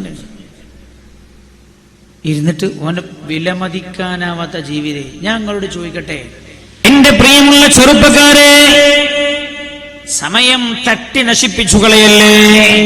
എന്റെ സഹോദര, ഉള്ള സമയം മുഴുവൻ വാട്സപ്പിലായി ചാറ്റിങ്ങിലായി കളയല്ല. എന്റെ പ്രിയമുള്ള സഹോദരങ്ങളെ, ജീവിത നമ്മൾ നശിപ്പിച്ചു കളയുന്നത് സമയമാ. നമ്മൾ നശിപ്പിച്ചു കളയുന്നത് തിരിച്ചു കിട്ടുകയേ ഇല്ല. ഹബീബായി നബിയുനാ റസൂലുള്ളാഹി സല്ലല്ലാഹു അലൈഹി വസല്ലം തങ്ങൾ പറഞ്ഞല്ലോ, ഹൽ തൻതദിറൂന ഇല്ലാ ഫഖറൻ മുൻസിയാ. ഒരുപക്ഷേ നിങ്ങളെ പിടികൂടുന്നത് അല്ലാഹുവിനെ തന്നെ മറപ്പിച്ചു കളയുന്ന ദാരിദ്ര്യമാകാം. അപ്പൊ പിന്നെ നിങ്ങൾക്ക് ആ ദാരിദ്ര്യത്തിൽ അല്ലാഹുവിനെ ഓർക്കാനും കഴിയണമെന്നില്ല. അങ്ങനല്ലേ ഇത്ര മനുഷ്യന്മാര് ദാരിദ്ര്യത്തിന്റെ അകപ്പെട്ട് നിവരാൻ കഴിയാതെ മുങ്ങിക്കളിക്കുന്ന ആളുകൾ എത്ര ഉണ്ട്. മുങ്ങിപ്പോയവർ അല്ലാഹു കാത്തുരക്ഷിക്കട്ടെ. നബി പറയാണ്, അല്ലാഹുവിനെ തന്നെ മറപ്പിച്ചു കളയുന്ന ദാരിദ്ര്യമാകാം നിങ്ങളെ പിടികൂടുന്നത്. 4-5 വലിയ ബിസിനസ് തുടങ്ങിയതായിരുന്നു, ബിസിനസ് ആകെ തകർന്നു പോയി. സുപ്രഭാതത്തിൽ ദാരിദ്ര്യം നമ്മളെ പിടികൂടാനല്ലോ. ഒരിക്കൽ ഞാൻ ഓർക്കുന്നു, എന്റെ റൂമിൽ ഒരാൾ വന്നിട്ട് പറഞ്ഞു, ഉസ്താദേ, എനിക്ക് നാളേക്ക് 50 ലക്ഷം റുപ്യ കിട്ടിയിട്ടില്ല എങ്കിൽ ഒരു കാറിന്റെ ഘട്ടം ചെലവഴിക്കലാണ് നല്ലത്. ഒരു മനുഷ്യന് ഒരു ദിവസം ജീവിക്കാൻ 50 ലക്ഷം റുപ്യ. അതാ ദാരിദ്ര്യം. അല്ലാഹു കാക്കട്ടെ. ആ സമയത്ത് നിസ്കരിച്ചാൽ നിസ്കാരം ശരിക്കാവും തോന്നുന്നത്. ആ സമയത്ത് അല്ലാഹുവിന് വേണ്ടി നിസ്കരിച്ചാൽ അല്ലാഹ് എന്ന ചിന്തയിൽ നിസ്കരിക്കാൻ കഴിയുമെന്ന് തോന്നുന്നുണ്ടോ? ഏറ്റവും നല്ല സമയമാണ് നമ്മിലൂടെ കഴിഞ്ഞു പോകുന്നത്. ആ സമയം അല്ലാഹു അല്ലാത്തവർക്ക് വേണ്ടി കളയല്ലേ. മലപ്പുറത്തിന്റെ ഹൃദയത്തിലാണ് ഞാൻ പ്രസംഗിക്കുന്നത് എന്നെനിക്കറിയാം. ഞാനൊരിക്കൽ വയലു കഴിഞ്ഞ് ഞാൻ എന്റെ വീട്ടിലേക്ക് തിരിച്ചു പോവുകയാണ്. ഞാൻ കണ്ട ചില വേദന പറയാൻ. ഞാൻ ശ്രദ്ധിച്ചു, രാത്രി 1 മണിക്കാണ് ഒരു 5-8 ചെറുപ്പക്കാർ നല്ല ഉഷാറുള്ളവരാണ്. ബസ്സിലൊക്കെ ഞാനോ നീയോന്നും അതിൽ എടുത്തു നിൽക്കുന്ന ആൾക്കാർ 5-8 ചെറുപ്പക്കാർ. നോക്കുമ്പോൾ വലിയൊരു ബോർഡ് പോലെ എല്ലാവരും കൂടി പുറത്തിങ്ങനെ താങ്ങിയിട്ട് കൊണ്ടുപോവാം. ഞാൻ ശ്രദ്ധിച്ചെന്താ വല്ല സമ്മേളനത്തിന്റെ ഒരു ബോർഡായിരിക്കുന്നതാണ്. വണ്ടി ഒന്ന് സ്ലോ ആക്കാൻ പറഞ്ഞു ഡ്രൈവറോട്. സ്ലോ ആക്കി നോക്കുന്ന സമയത്ത് ഇവർ ചെയ്യുന്നത് എന്താ, ആ വലിയ ബോർഡ് ഒരു സ്ഥലത്ത് കൊണ്ടുപോയി വെച്ചിട്ട് കയ്യിൽ പാരകൾ എടുത്തിട്ട് കുഴി കുടിച്ചു കൊണ്ടിരിക്കുകയാണ്. ഈ ബോർഡ് ആ റോഡിന്റെ സൈഡിൽ നാട്ടാനായി. ഞാൻ ശ്രദ്ധിച്ചു, എന്ത് ബോർഡാ? വല്ല മതപ്രഭാഷണത്തിന്റെയും അല്ലെങ്കിൽ മതസംഘടനകളുടെയും പരസ്യത്തിന്റെ ബോർഡാകുമോ? അല്ല. റൊണാൾഡോ എന്ന് പറയുന്ന അന്നത്തെ താരമായിരുന്ന വേൾഡ് ഫുട്ബോൾ രംഗത്ത് ഏറ്റവും മികച്ചു നിൽക്കുന്ന താരത്തിന്റെ വലിയ ചിത്രമുണ്ട്. ആ ഫ്ലക്സ് റോഡിന്റെ സൈഡിൽ നാട്ടിയിടാൻ അവർ കുഴി കുഴിക്കുകയാണ്. എന്റെ പ്രിയമുള്ള സഹോദരങ്ങളെ, റൊണാൾഡോ അറിയുന്നുണ്ടോ? ചെറുപ്പക്കാരാ, നീ എത്ര പണമാടടാ അതിന് വേണ്ടി മുടക്കിയത്? നിനക്ക് ആരോഗ്യം തന്ന റബ്ബിനാണോ നീ ആരോഗ്യം ചെലവഴിച്ചത്? അല്ലാഹുവിന്റെ മുമ്പിലുള്ള ചോദ്യമാണത്. അല്ലാഹുവിന്റെ മുമ്പിലുള്ള ചോദ്യമാണ്. ആലോചിച്ച് നോക്കൂ. 25-ാമത്തെ വയസ്സുകൊണ്ട് പണിന്താ? ജീവിതം മുഴുവൻ കളിച്ചു കളയാ. ഒരിക്കൽ പോലും ഈ ആരോഗ്യം തന്ന റബ്ബ് 3 മണിക്ക് എഴുന്നേറ്റിട്ട് 2 റക്അത്ത് നിസ്കരിക്കാൻ കഴിഞ്ഞിട്ടില്ല. ഹമുറാഹിമീനായ അല്ലാഹ് കാത്തുരക്ഷിക്കണേ റബ്ബേ. ഹൽ തൻതദിറൂന ഇല്ലാ ഫഖറൻ മുൻസിയാ. അള്ളാഹുവിനെ തന്നെ മറപ്പിച്ചു കളയുന്ന ദാരിദ്ര്യമാകാം നിങ്ങളെ പിടികൂടുന്നത്. അല്ല, നിങ്ങൾ മുതലാളിയായി വെക്കുക. അള്ളാഹുവിന്റെ ദീനിനെ എതിര് പ്രവർത്തിക്കാൻ നിങ്ങളെ പ്രേരിപ്പിക്കുന്ന സമ്പത്താകാം നിങ്ങളുടെ കയ്യിൽ വന്നു ചേരുന്നത്. അല്ലാഹു സുബ്ഹാനഹു വ തആല നന്ദിയുള്ളവരിൽ നമ്മൾ ഉൾപ്പെടുത്തട്ടെ. അള്ളാഹുവിന്റെ ദീനിനെ എതിര് ചെയ്യുന്ന സമ്പത്താകാം നിങ്ങളുടെ കയ്യിൽ വന്നു ചേരുന്നത്. ദോഷം ചെയ്യാൻ നിങ്ങളെ പ്രേരിപ്പിക്കുന്ന സമ്പത്താകാം. ഒരു പാവപ്പെട്ടവന്റെ കല്യാണം നടക്കാനാണ് ഗാനമേള ഉണ്ടാവും. നിങ്ങളെന്താ ഉണ്ടാവും ഇല്ല? എന്താ കാരണം? ഓന് കുട്ടിക്ക് സ്വർണം തന്നെ കൊടുക്കാൻ ഇറങ്ങാറാ, പിന്നെ ഗാനമേളക്ക് ആളെ വിളിക്കാൻ. നല്ലൊരു പണക്കാരനാണെങ്കിലോ, പണക്കാരനാണ് ഓന് തോന്നുന്നത് എന്താ ഒരു ഹരായാൽ എന്താ തിരക്കട്, അതുകൊണ്ട് ഒരു ഗാനമേളക്ക് ആളേൽപ്പിക്കാൻ തോന്നുന്നു. ഇനി സമ്പന്നനായി എന്ന് തന്നെ വെക്കുക. ആ സമ്പത്ത് അല്ലാഹുവിനെ എതിർ പ്രവർത്തിക്കാൻ പ്രേരിപ്പിക്കുന്നതാകാം. അതുകൊണ്ട് ശ്രദ്ധിക്കണേ എന്ന് പുണ്യനബി പിന്നെയോ മർദൻ മുഫ്സിദ, അല്ലെങ്കിൽ നിങ്ങളെ തന്നെ നശിപ്പിച്ചു കളയുന്ന രോഗമാകാം നിങ്ങളെ പിടികൂടുന്നത്. 40 വയസ്സാകട്ടെ, ഒരു ഉംറക്ക് പോയിട്ട് വേണം നന്നാകണമെന്ന് കരുതിയതാ. എന്നാൽ 38ാമത്തെ വയസ്സിലാണ് അവന് വയറിന്റെ ഭാഗത്തൊരു വേദന തോന്നിയത്. പരിശോധിച്ചു നോക്കി, ഡോക്ടർ 2 ആഴ്ചത്തേക്ക് മരുന്ന് കൊടുത്തോ, സുഖമായില്ല. സ്കാൻ ചെയ്തപ്പോഴാ അറിയുന്നത് വയറിൽ വലിയ മുഴയാണ് എന്നറിയുന്നത്. ഡോക്ടർ പറഞ്ഞു സുഖപ്പെടാനുള്ള യാതൊരു സാധ്യതയുമില്ല, 2 മാസമേ ഇദ്ദേഹത്തിന് ഞങ്ങൾ ആയുസ് കാണുന്നുള്ളവെന്ന്. എന്റെ സഹോദര, 40ാമത്തെ വയസ്സിൽ നന്നാവാം എന്ന് തീരുമാനിച്ചു നീ 39ാമത്തെ വയസ്സാകുമ്പോ മയ്യിത്ത് കട്ടിൽ കയറിയിട്ട് മയ്യിത്തായി ഖബറിലേക്ക് പോവുകയാണ് നീ. ഔ മറദൻ മുഫ്സിദ, നിന്നെ നശിപ്പിച്ചു കളയുന്ന രോഗമാകാം നിന്നെ പിടികൂടുന്നത്. നബി സല്ലല്ലാഹു അലൈഹി വസല്ലം ഞാൻ കണ്ടിട്ടുണ്ട്, എന്റെ ജീവിതത്തിൽ അനുഭവമുണ്ട്. പരിശുദ്ധമായ മക്ക മുക്കറമയിൽ ഉംറക്ക് വേണ്ടി പോയതാ. കൂടെ ആളുകളുണ്ട്. തവാഫ് കഴിഞ്ഞിട്ട് മത്താഫിൽ വെച്ച് ദുആ ചെയ്യുകയാണ്. കൂട്ടത്തിൽ ഒരാൾ എന്റെ ചെവിയിൽ വന്നിട്ട് പറഞ്ഞു, ഉസ്താദേ, എന്റെ അയൽവാസി ഉണ്ട്, 2 കണ്ണിന്റെയും കാഴ്ച പോയ ആളാ, കിഡ്നിയും നഷ്ടപ്പെട്ടു പോയ ആളാ, ദുആ ചെയ്യാൻ ഏൽപ്പിച്ചിട്ടുണ്ട്, ദുആ ചെയ്യണേ. ഉംറയെല്ലാം കഴിഞ്ഞ റൂമിലെത്തിയതിന് ശേഷം ഞാൻ അദ്ദേഹത്തോട് ചോദിച്ചു, എന്താണ് അയാളുടെ പ്രശ്നം? ചെറുപ്പക്കാരെ നന്നായി കേൾക്കണേ, ഞാൻ എന്റെ പ്രസംഗം അവസാനിപ്പിക്കുകയാ. സമയമില്ലല്ലോ നമുക്ക് പറയാൻ, സമയം അതിക്രമിച്ചു പോകുന്നുണ്ടല്ലോ. ദുആ ചെയ്ത് പിരിയണം നമുക്ക്. അല്ലാഹു റബ്ബുൽ ഇസ്സത്ത് നമ്മുടെ സദസ്സ് ദുആക്ക് ഉത്തരമുള്ള സദസ്സാക്കി തരട്ടെ. ഇദ്ദേഹം എന്നോട് പറയാണ്, അദ്ദേഹത്തിന്റെ അയൽവാസിയുടെ ഭാര്യ ഇദ്ദേഹം ഉംറക്ക് വരുന്നു എന്നറിഞ്ഞപ്പോ ദുആ ചെയ്യാൻ വേണ്ടി ഏൽപ്പിച്ചതാണ്. എന്താ പ്രശ്നം എന്നറിയോ നിങ്ങൾക്ക്? 32 വയസ്സുള്ള ചെറുപ്പക്കാരന്, ദുബായിലാണ് അദ്ദേഹത്തിന്റെ ജോലി, നല്ല ആരോഗ്യ ദൃഢഗാത്രന്, ഒരു കമ്പനിയുടെ പ്രധാനപ്പെട്ട സീറ്റിലാണ് അവൻ ഇരിക്കുന്നത്. 2 ലക്ഷം ഉറുപ്പികയാണ് മാസത്തിൽ ശമ്പളം. കേൾക്കണം എന്റെ പ്രിയമുള്ള ചെറുപ്പക്കാര്, ഏറ്റവും നല്ല സമയം നമ്മിലൂടെ കടന്നു പോവുകയാണ്.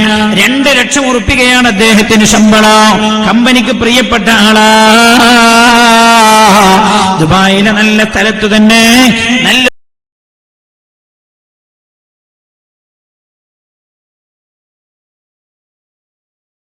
കൊടുക്കുന്ന ആളാ. 8 മണിക്കൂർ ജോലി കഴിഞ്ഞാൽ ബാക്കിയുള്ള 16 മണിക്കൂറും അയാൾ റൂമിലാ ഉണ്ടാകാറുള്ളത്. എല്ലാ സിനിമയും കാണും, സീരിയലും കാണും, പിന്നെ ടിവിയുടെ മുമ്പിലാ ഉണ്ടാകാറുള്ളത്. പള്ളികളിൽ നിന്ന് ഹയ്യ അലസ്സലാഹ്, ഹയ്യ അലൽ ഫലാഹ് എന്ന് ബാങ്കുലി കേട്ടാൽ അയാൾ കേൾക്കാറുണ്ട്. പക്ഷേ ഒരു നിസ്കാരത്തിന് പോലും അദ്ദേഹം പോകാറില്ല. നിങ്ങൾക്ക് കേൾക്കണോ, ഇദ്ദേഹത്തിന്റെ 2 കിഡ്നിക്കും തകരാറ് സംഭവിച്ചോ. കമ്പനി അദ്ദേഹത്തെ ഫുൾ ചെലവും കൊടുത്ത് നാട്ടിലേക്ക് വിട്ടോ. കമ്പനി പറഞ്ഞു ചികിത്സിച്ചു വരുമെന്ന്. എന്താ കാരണം? കമ്പനിക്ക് ഇയാൾ അത്രയും പ്രിയപ്പെട്ട ആളാ, വലിയ ലാഭമുണ്ടാക്കി കൊടുക്കുന്ന ആളാണ്. ഇയാൾ നാട്ടിൽ വന്നു ചികിത്സ കഴിഞ്ഞു തിരിച്ചു ദുബായിലേക്ക് ചെന്ന ചെന്നു. മാസങ്ങൾ കഴിഞ്ഞില്ല, ഇരു കണ്ണുകളുടെയും കാഴ്ച നഷ്ടപ്പെടുകയാണ്. കണ്ണിന്റെ കാഴ്ച നഷ്ടപ്പെട്ട പിന്നെ ജോലി ചെയ്യാൻ കഴിയില്ലല്ലോ. കമ്പനി അയാളെ എക്സിറ്റ് അടിച്ചു നാട്ടിലേക്ക് തിരിച്ചുവിട്ടോ. നിങ്ങൾക്ക് കേൾക്കണോ? ഈ അയൽവാസി എന്നോട് പറയാണ്, ഭാര്യ പറയാണത്ര, ഇപ്പോൾ അദ്ദേഹം വീട്ടിലാണ്. അദ്ദേഹം കുറച്ചു മുമ്പ് മരിച്ചുപോയി. ഭാര്യ എന്നോട് പറഞ്ഞതായി അയാൾ പറയുക, അദ്ദേഹത്തോട് പറഞ്ഞതായി അയാൾ എന്നോട് പറയുകയാണ്. ഭാര്യ പറയാണത്രേ, നിങ്ങളൊന്നവരോട് ദുആ ചെയ്യാൻ പറയണേ എന്ന്. എന്താ ഭാര്യ പറയുന്നത്? എല്ലാ ദിവസവും തഹജ്ജുദിന്റെ സമയത്ത് എഴുന്നേൽക്കുമത്രേ. വീടിന്റെ റൂമിലെ ചുമരിങ്ങനെ തപ്പിപ്പിടിച്ചു ബാത്റൂമിൽ പോയി ഉദു ചെയ്യുമത്രേ. ഉദു ചെയ്തിട്ട് നേരെ വന്നിട്ട് കട്ടിലിന്റെ കാലിന്റെ ദിശ പിടിച്ച് കാല് പിടിച്ച് ഖിബലയുടെ ദിശ മനസ്സിലാക്കി വിലയിലേക്ക് തിരിഞ്ഞിട്ട് തഹജ്ജുദ് നിസ്കരിക്കുമത്രേ. വീട്ടിൽ ആരെയും ശല്യപ്പെടുത്തണ്ടെന്ന് കരുതിയിട്ട് സ്വന്തമായി എഴുന്നേറ്റ് പോയി വന്ന് ഉദു ചെയ്ത് നിസ്കരിക്കോ. തഹജ്ജുദ് ഇങ്ങനെ നിസ്കരിച്ചിട്ട് ഇരിക്കുന്ന സമയത്താ പള്ളിയിൽ നിന്ന് ബാങ്ക് കേൾക്കുന്നത്. സ്വലാത്തു ഖൈറും മിനന്നൗം, ഉറക്കത്തെക്കാൾ നല്ലത് നിസ്കാരമാണെന്ന്. ആ സമയത്ത് ഇയാൾ ഇങ്ങനെ വിതുമ്പി കരഞ്ഞിട്ട് ദുആ ചെയ്യുമത്രേ. അല്ലാഹ്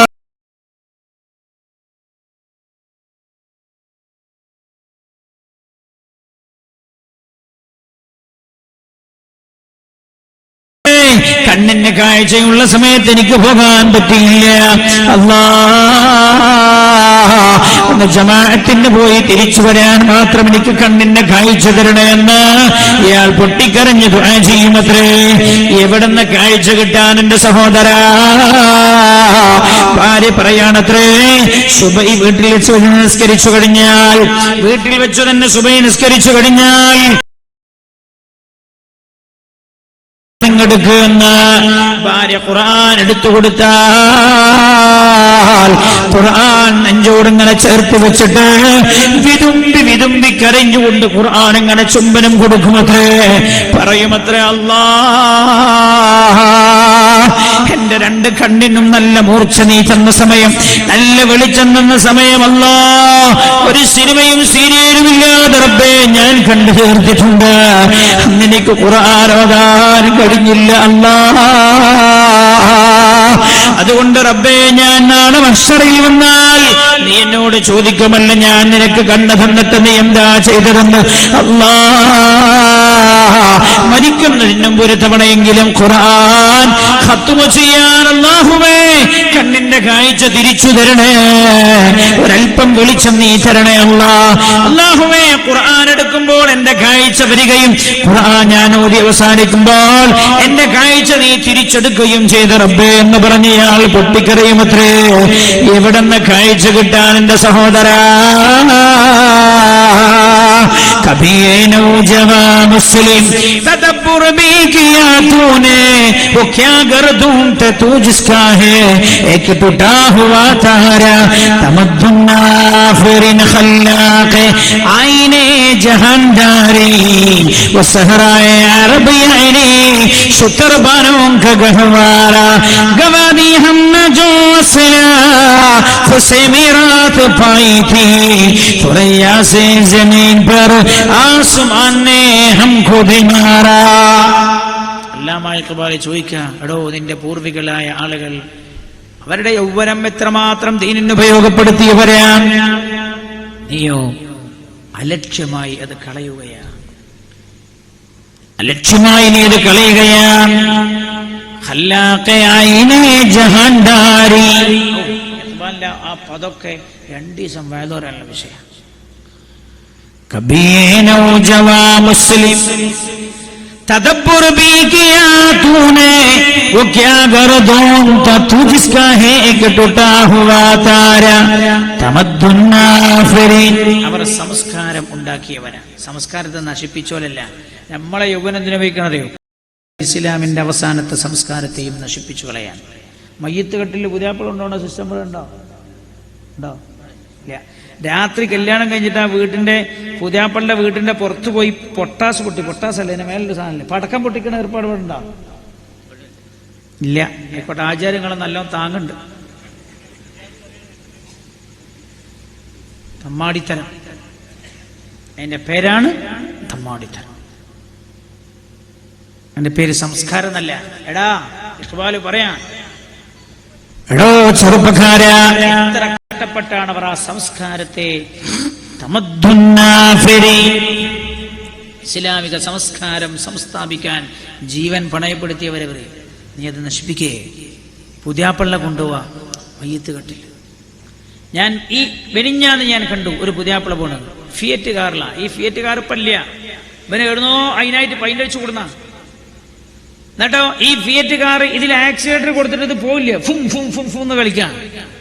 അതിന്റെ പിന്നിലുള്ള വേറെ ജീപ്പിന്റെ മേലുള്ള ഷീറ്റൊക്കെ കൂടി ഒഴിവാക്കിയിട്ട് കുറെ ഭയങ്കര മസിൽ പവർ അല്ല. രാവിലെ പോയിട്ട് അവന്റെ പണി എന്താ? രാവിലെ പോയിട്ട് ജിംനേഷ്യത്തിൽ പോയിട്ട് ജിമ്മ് എക്സസൈസ്. 65 കിലോ ഭാരമുള്ള ഇരുമ്പിന്റെ തണ്ട്. എന്നിട്ടോ അവന്റെ കയ്യിനൊക്കെ മസിൽ വന്നാണ്. എന്തിനാവോ ഈ മസിൽ ഉപയോഗിക്കണത്? മസിൽ ഉപയോഗിക്കണ ഓന്റെ സുഹൃത്ത് കല്യാണം കഴിച്ച അന്ന് രാത്രി 2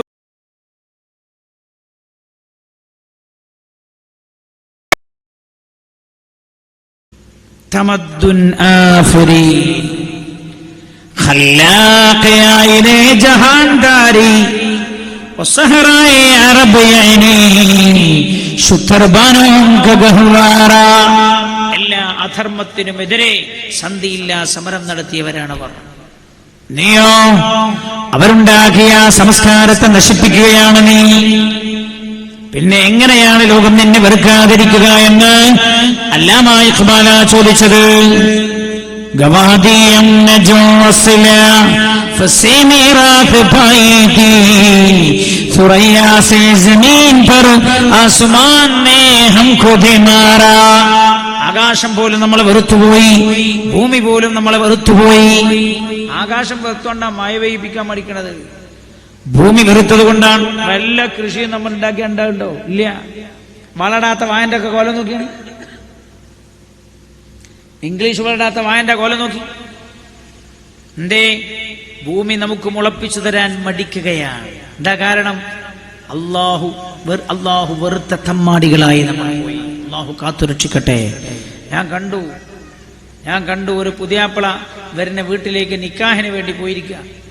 നിക്കാഹിന് വേണ്ടി പോയിരിക്കുമ്പോൾ ഒരു പുതിയാപ്പിളോട് വരിക. പുതിയാപ്പിള വരാൻ തുടങ്ങിയാൽ തന്നെ ഒച്ചമ്പിളിയൊക്കെ ഉണ്ടാവും. പ്രത്യേകിച്ച് കണ്ണൂർ. നിങ്ങളെ നാട്ടെങ്ങനെ അറിയില്ല, ഇവിടെ എങ്ങനെയെന്ന് അറിയില്ല. ഞാൻ കണ്ണൂർക്കാരനല്ല കേട്ടോ, ഞാൻ മലപ്പുറക്കാരൻ. ആക്കോട് എന്നാണ് മലപ്പുറം. പക്ഷെ 17 കൊല്ലമായിട്ട് കണ്ണൂരാണ്. ഇവിടുത്തെ സംസ്കാരത്തെക്കാൾ അവിടുത്തെ സംസ്കാരം അറിയാം. ഞാനിങ്ങനെ നിൽക്കുന്ന സമയത്ത് എല്ലാവരും കൂടി എഴുന്നേറ്റ് ഇങ്ങനെ ഒരുങ്ങുന്നു പുതിയാപ്പിള ചെയ്യുക. അപ്പം ഞാൻ ചെന്താ പുതിയാപ്പിള വരുന്നുണ്ടെന്ന്. അപ്പം ഞാനും എഴുന്നേറ്റ്. അപ്പം എന്നോട് സാടി ഇരുന്നോളൂ. ഞാൻ പറഞ്ഞു എല്ലാവരും ജയിച്ചിരിക്കുമ്പോൾ ഞാൻ മാത്രം അങ്ങനെ ഇരിക്കുന്നത്, ഞങ്ങളാടി ഇരുന്നോളിയായിരുന്നു. ഞാൻ അങ്ങനെ ശ്രദ്ധിക്കുമ്പോൾ ഈ പുതിയാപ്പിള വീട്ടിൽ കണ്ട് കയറി വരുന്ന സമയത്ത് ഈ വാപ്പ പോയി ഇവനെ സ്വീകരിക്കാൻ. ഈ പെണ്ണിനെ കല്യാണം ചെയ്തു കൊടുക്കാൻ, നിക്കാഹ് ചെയ്തു കൊടുക്കാൻ നല്ല ഡ്രസ്സൊക്കെ ഇട്ടിട്ട് ഈ വാപ്പ സ്വീകരിക്കാൻ പോയപ്പോൾ കൂട്ടത്തിലുള്ള ഏതോ ഒരുത്തൻ ബബിൾ സ്പ്രേ പൊട്ടിച്ചു. വേറൊരുത്തൻ ആ പൊടിയില്ലേ, പൊടി ഇയാളെ മേത്ത് കണിതര്. ഇയാളെ കല്യാണത്തിന് വാങ്ങി വെച്ച ഡ്രസ്സ് മുഴുവൻ ആകെ അരപ്പായി. എന്നിട്ട് നോക്കിയിട്ട് കക്കക്കക്കാണ് ചിരിക്കുക. എടാ ഇതിന്റെ പേരാ തമ്മാടിത്തരം. വേറെ തന്റെ ഹൃദയത്തിൽ കുത്തിയിട്ട് നീ ചിരിക്കേ, അതിനല്ല പരിഹാസം എന്ന് പറയാ?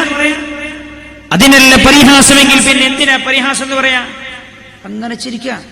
ആ പാവം മനുഷ്യൻ പോയിട്ട് ഡ്രസ്സ് മാറി വന്നിട്ടാ പിന്നെ നിക്കാഹ് ചെയ്തത്. ഞാൻ മറ്റേ തലശ്ശേരി ഭാഗത്തൊരു നിക്കാഹ് ചെയ്ത് കൊടുക്കുന്ന സമയത്ത് ഒരു വാപ്പ അങ്ങനെ കരയാണ്. പുതിയാപ്പൾക്ക് ഇയാൾ ഇങ്ങനെ കരയണത്. ഞാൻ വിചാരിച്ചു, പഠിച്ചോനെ എന്തിനാ ഈ മനുഷ്യൻ കരയണത്?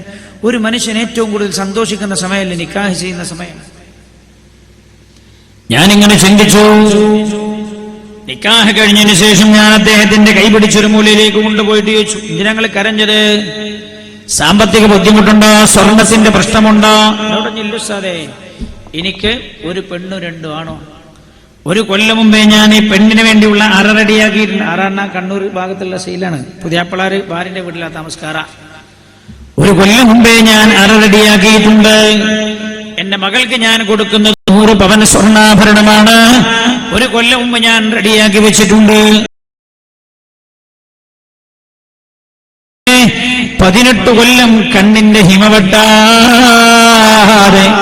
ഞാൻ പൊന്നുപോലെ നോക്കി എന്റെ പൊന്നുമോളെ കരൽ പറിച്ചു കൊടുക്കുന്ന പോലെ ഞാനൊരു ചെറുപ്പക്കാരനെ പറിച്ചു കൊടുത്തതാണ്. ഒരു വാപ്പന്റെ മനസ്സേ, അയാളെന്നോട് പറയാണ്, ആകാശത്തിന് ചുവട്ടിൽ ഏറ്റവും വലിയ ദാനമാണത്. അല്ലാഹു ഉസ്താദേ, സ്വന്തം മക്കളെ, കരളിന്റെ കട്ടമായ മക്കളെ കരൾ പറിച്ചു കൊടുക്കുന്ന പോലെ പറിച്ചു കൊടുക്കാൻ. ഞാൻ ചോദിക്കട്ടെ എന്റെ സഹോദര, ആ ഭാര്യ പിതാവിന്റെ മുമ്പിലേക്ക് ചണ്ട കൊട്ടിയാണോ കയറി ചൊല്ലേണ്ടത്? പാവം ആ ഭാര്യ പിതാവിന്റെ വീട്ടിലേക്ക് ചെല്ലുമ്പോ കുറെ തമ്മാടി പിള്ളേരുമായി കയറി ചെന്നിട്ട് അവിടെ യുദ്ധസമാനമായ ഒരു രീതി സൃഷ്ടിച്ചിട്ട് തിരിച്ചു വരികയാണോ ചെയ്യേണ്ടത്? ഭാര്യ പിതാവിനെ ഏറ്റവും പ്രിയപ്പെട്ടത് നമുക്ക് തന്ന ഭാര്യ പിതാവിനെ കാണുമ്പോ അല്ലാഹു നിങ്ങൾക്ക് ഇതിന് പകരം സ്വർഗം തരട്ടെ എന്ന പ്രാർത്ഥനയല്ലാതെ മറിച്ചൊന്നും കൊടുക്കാനില്ല എന്റെ സഹോദരാ.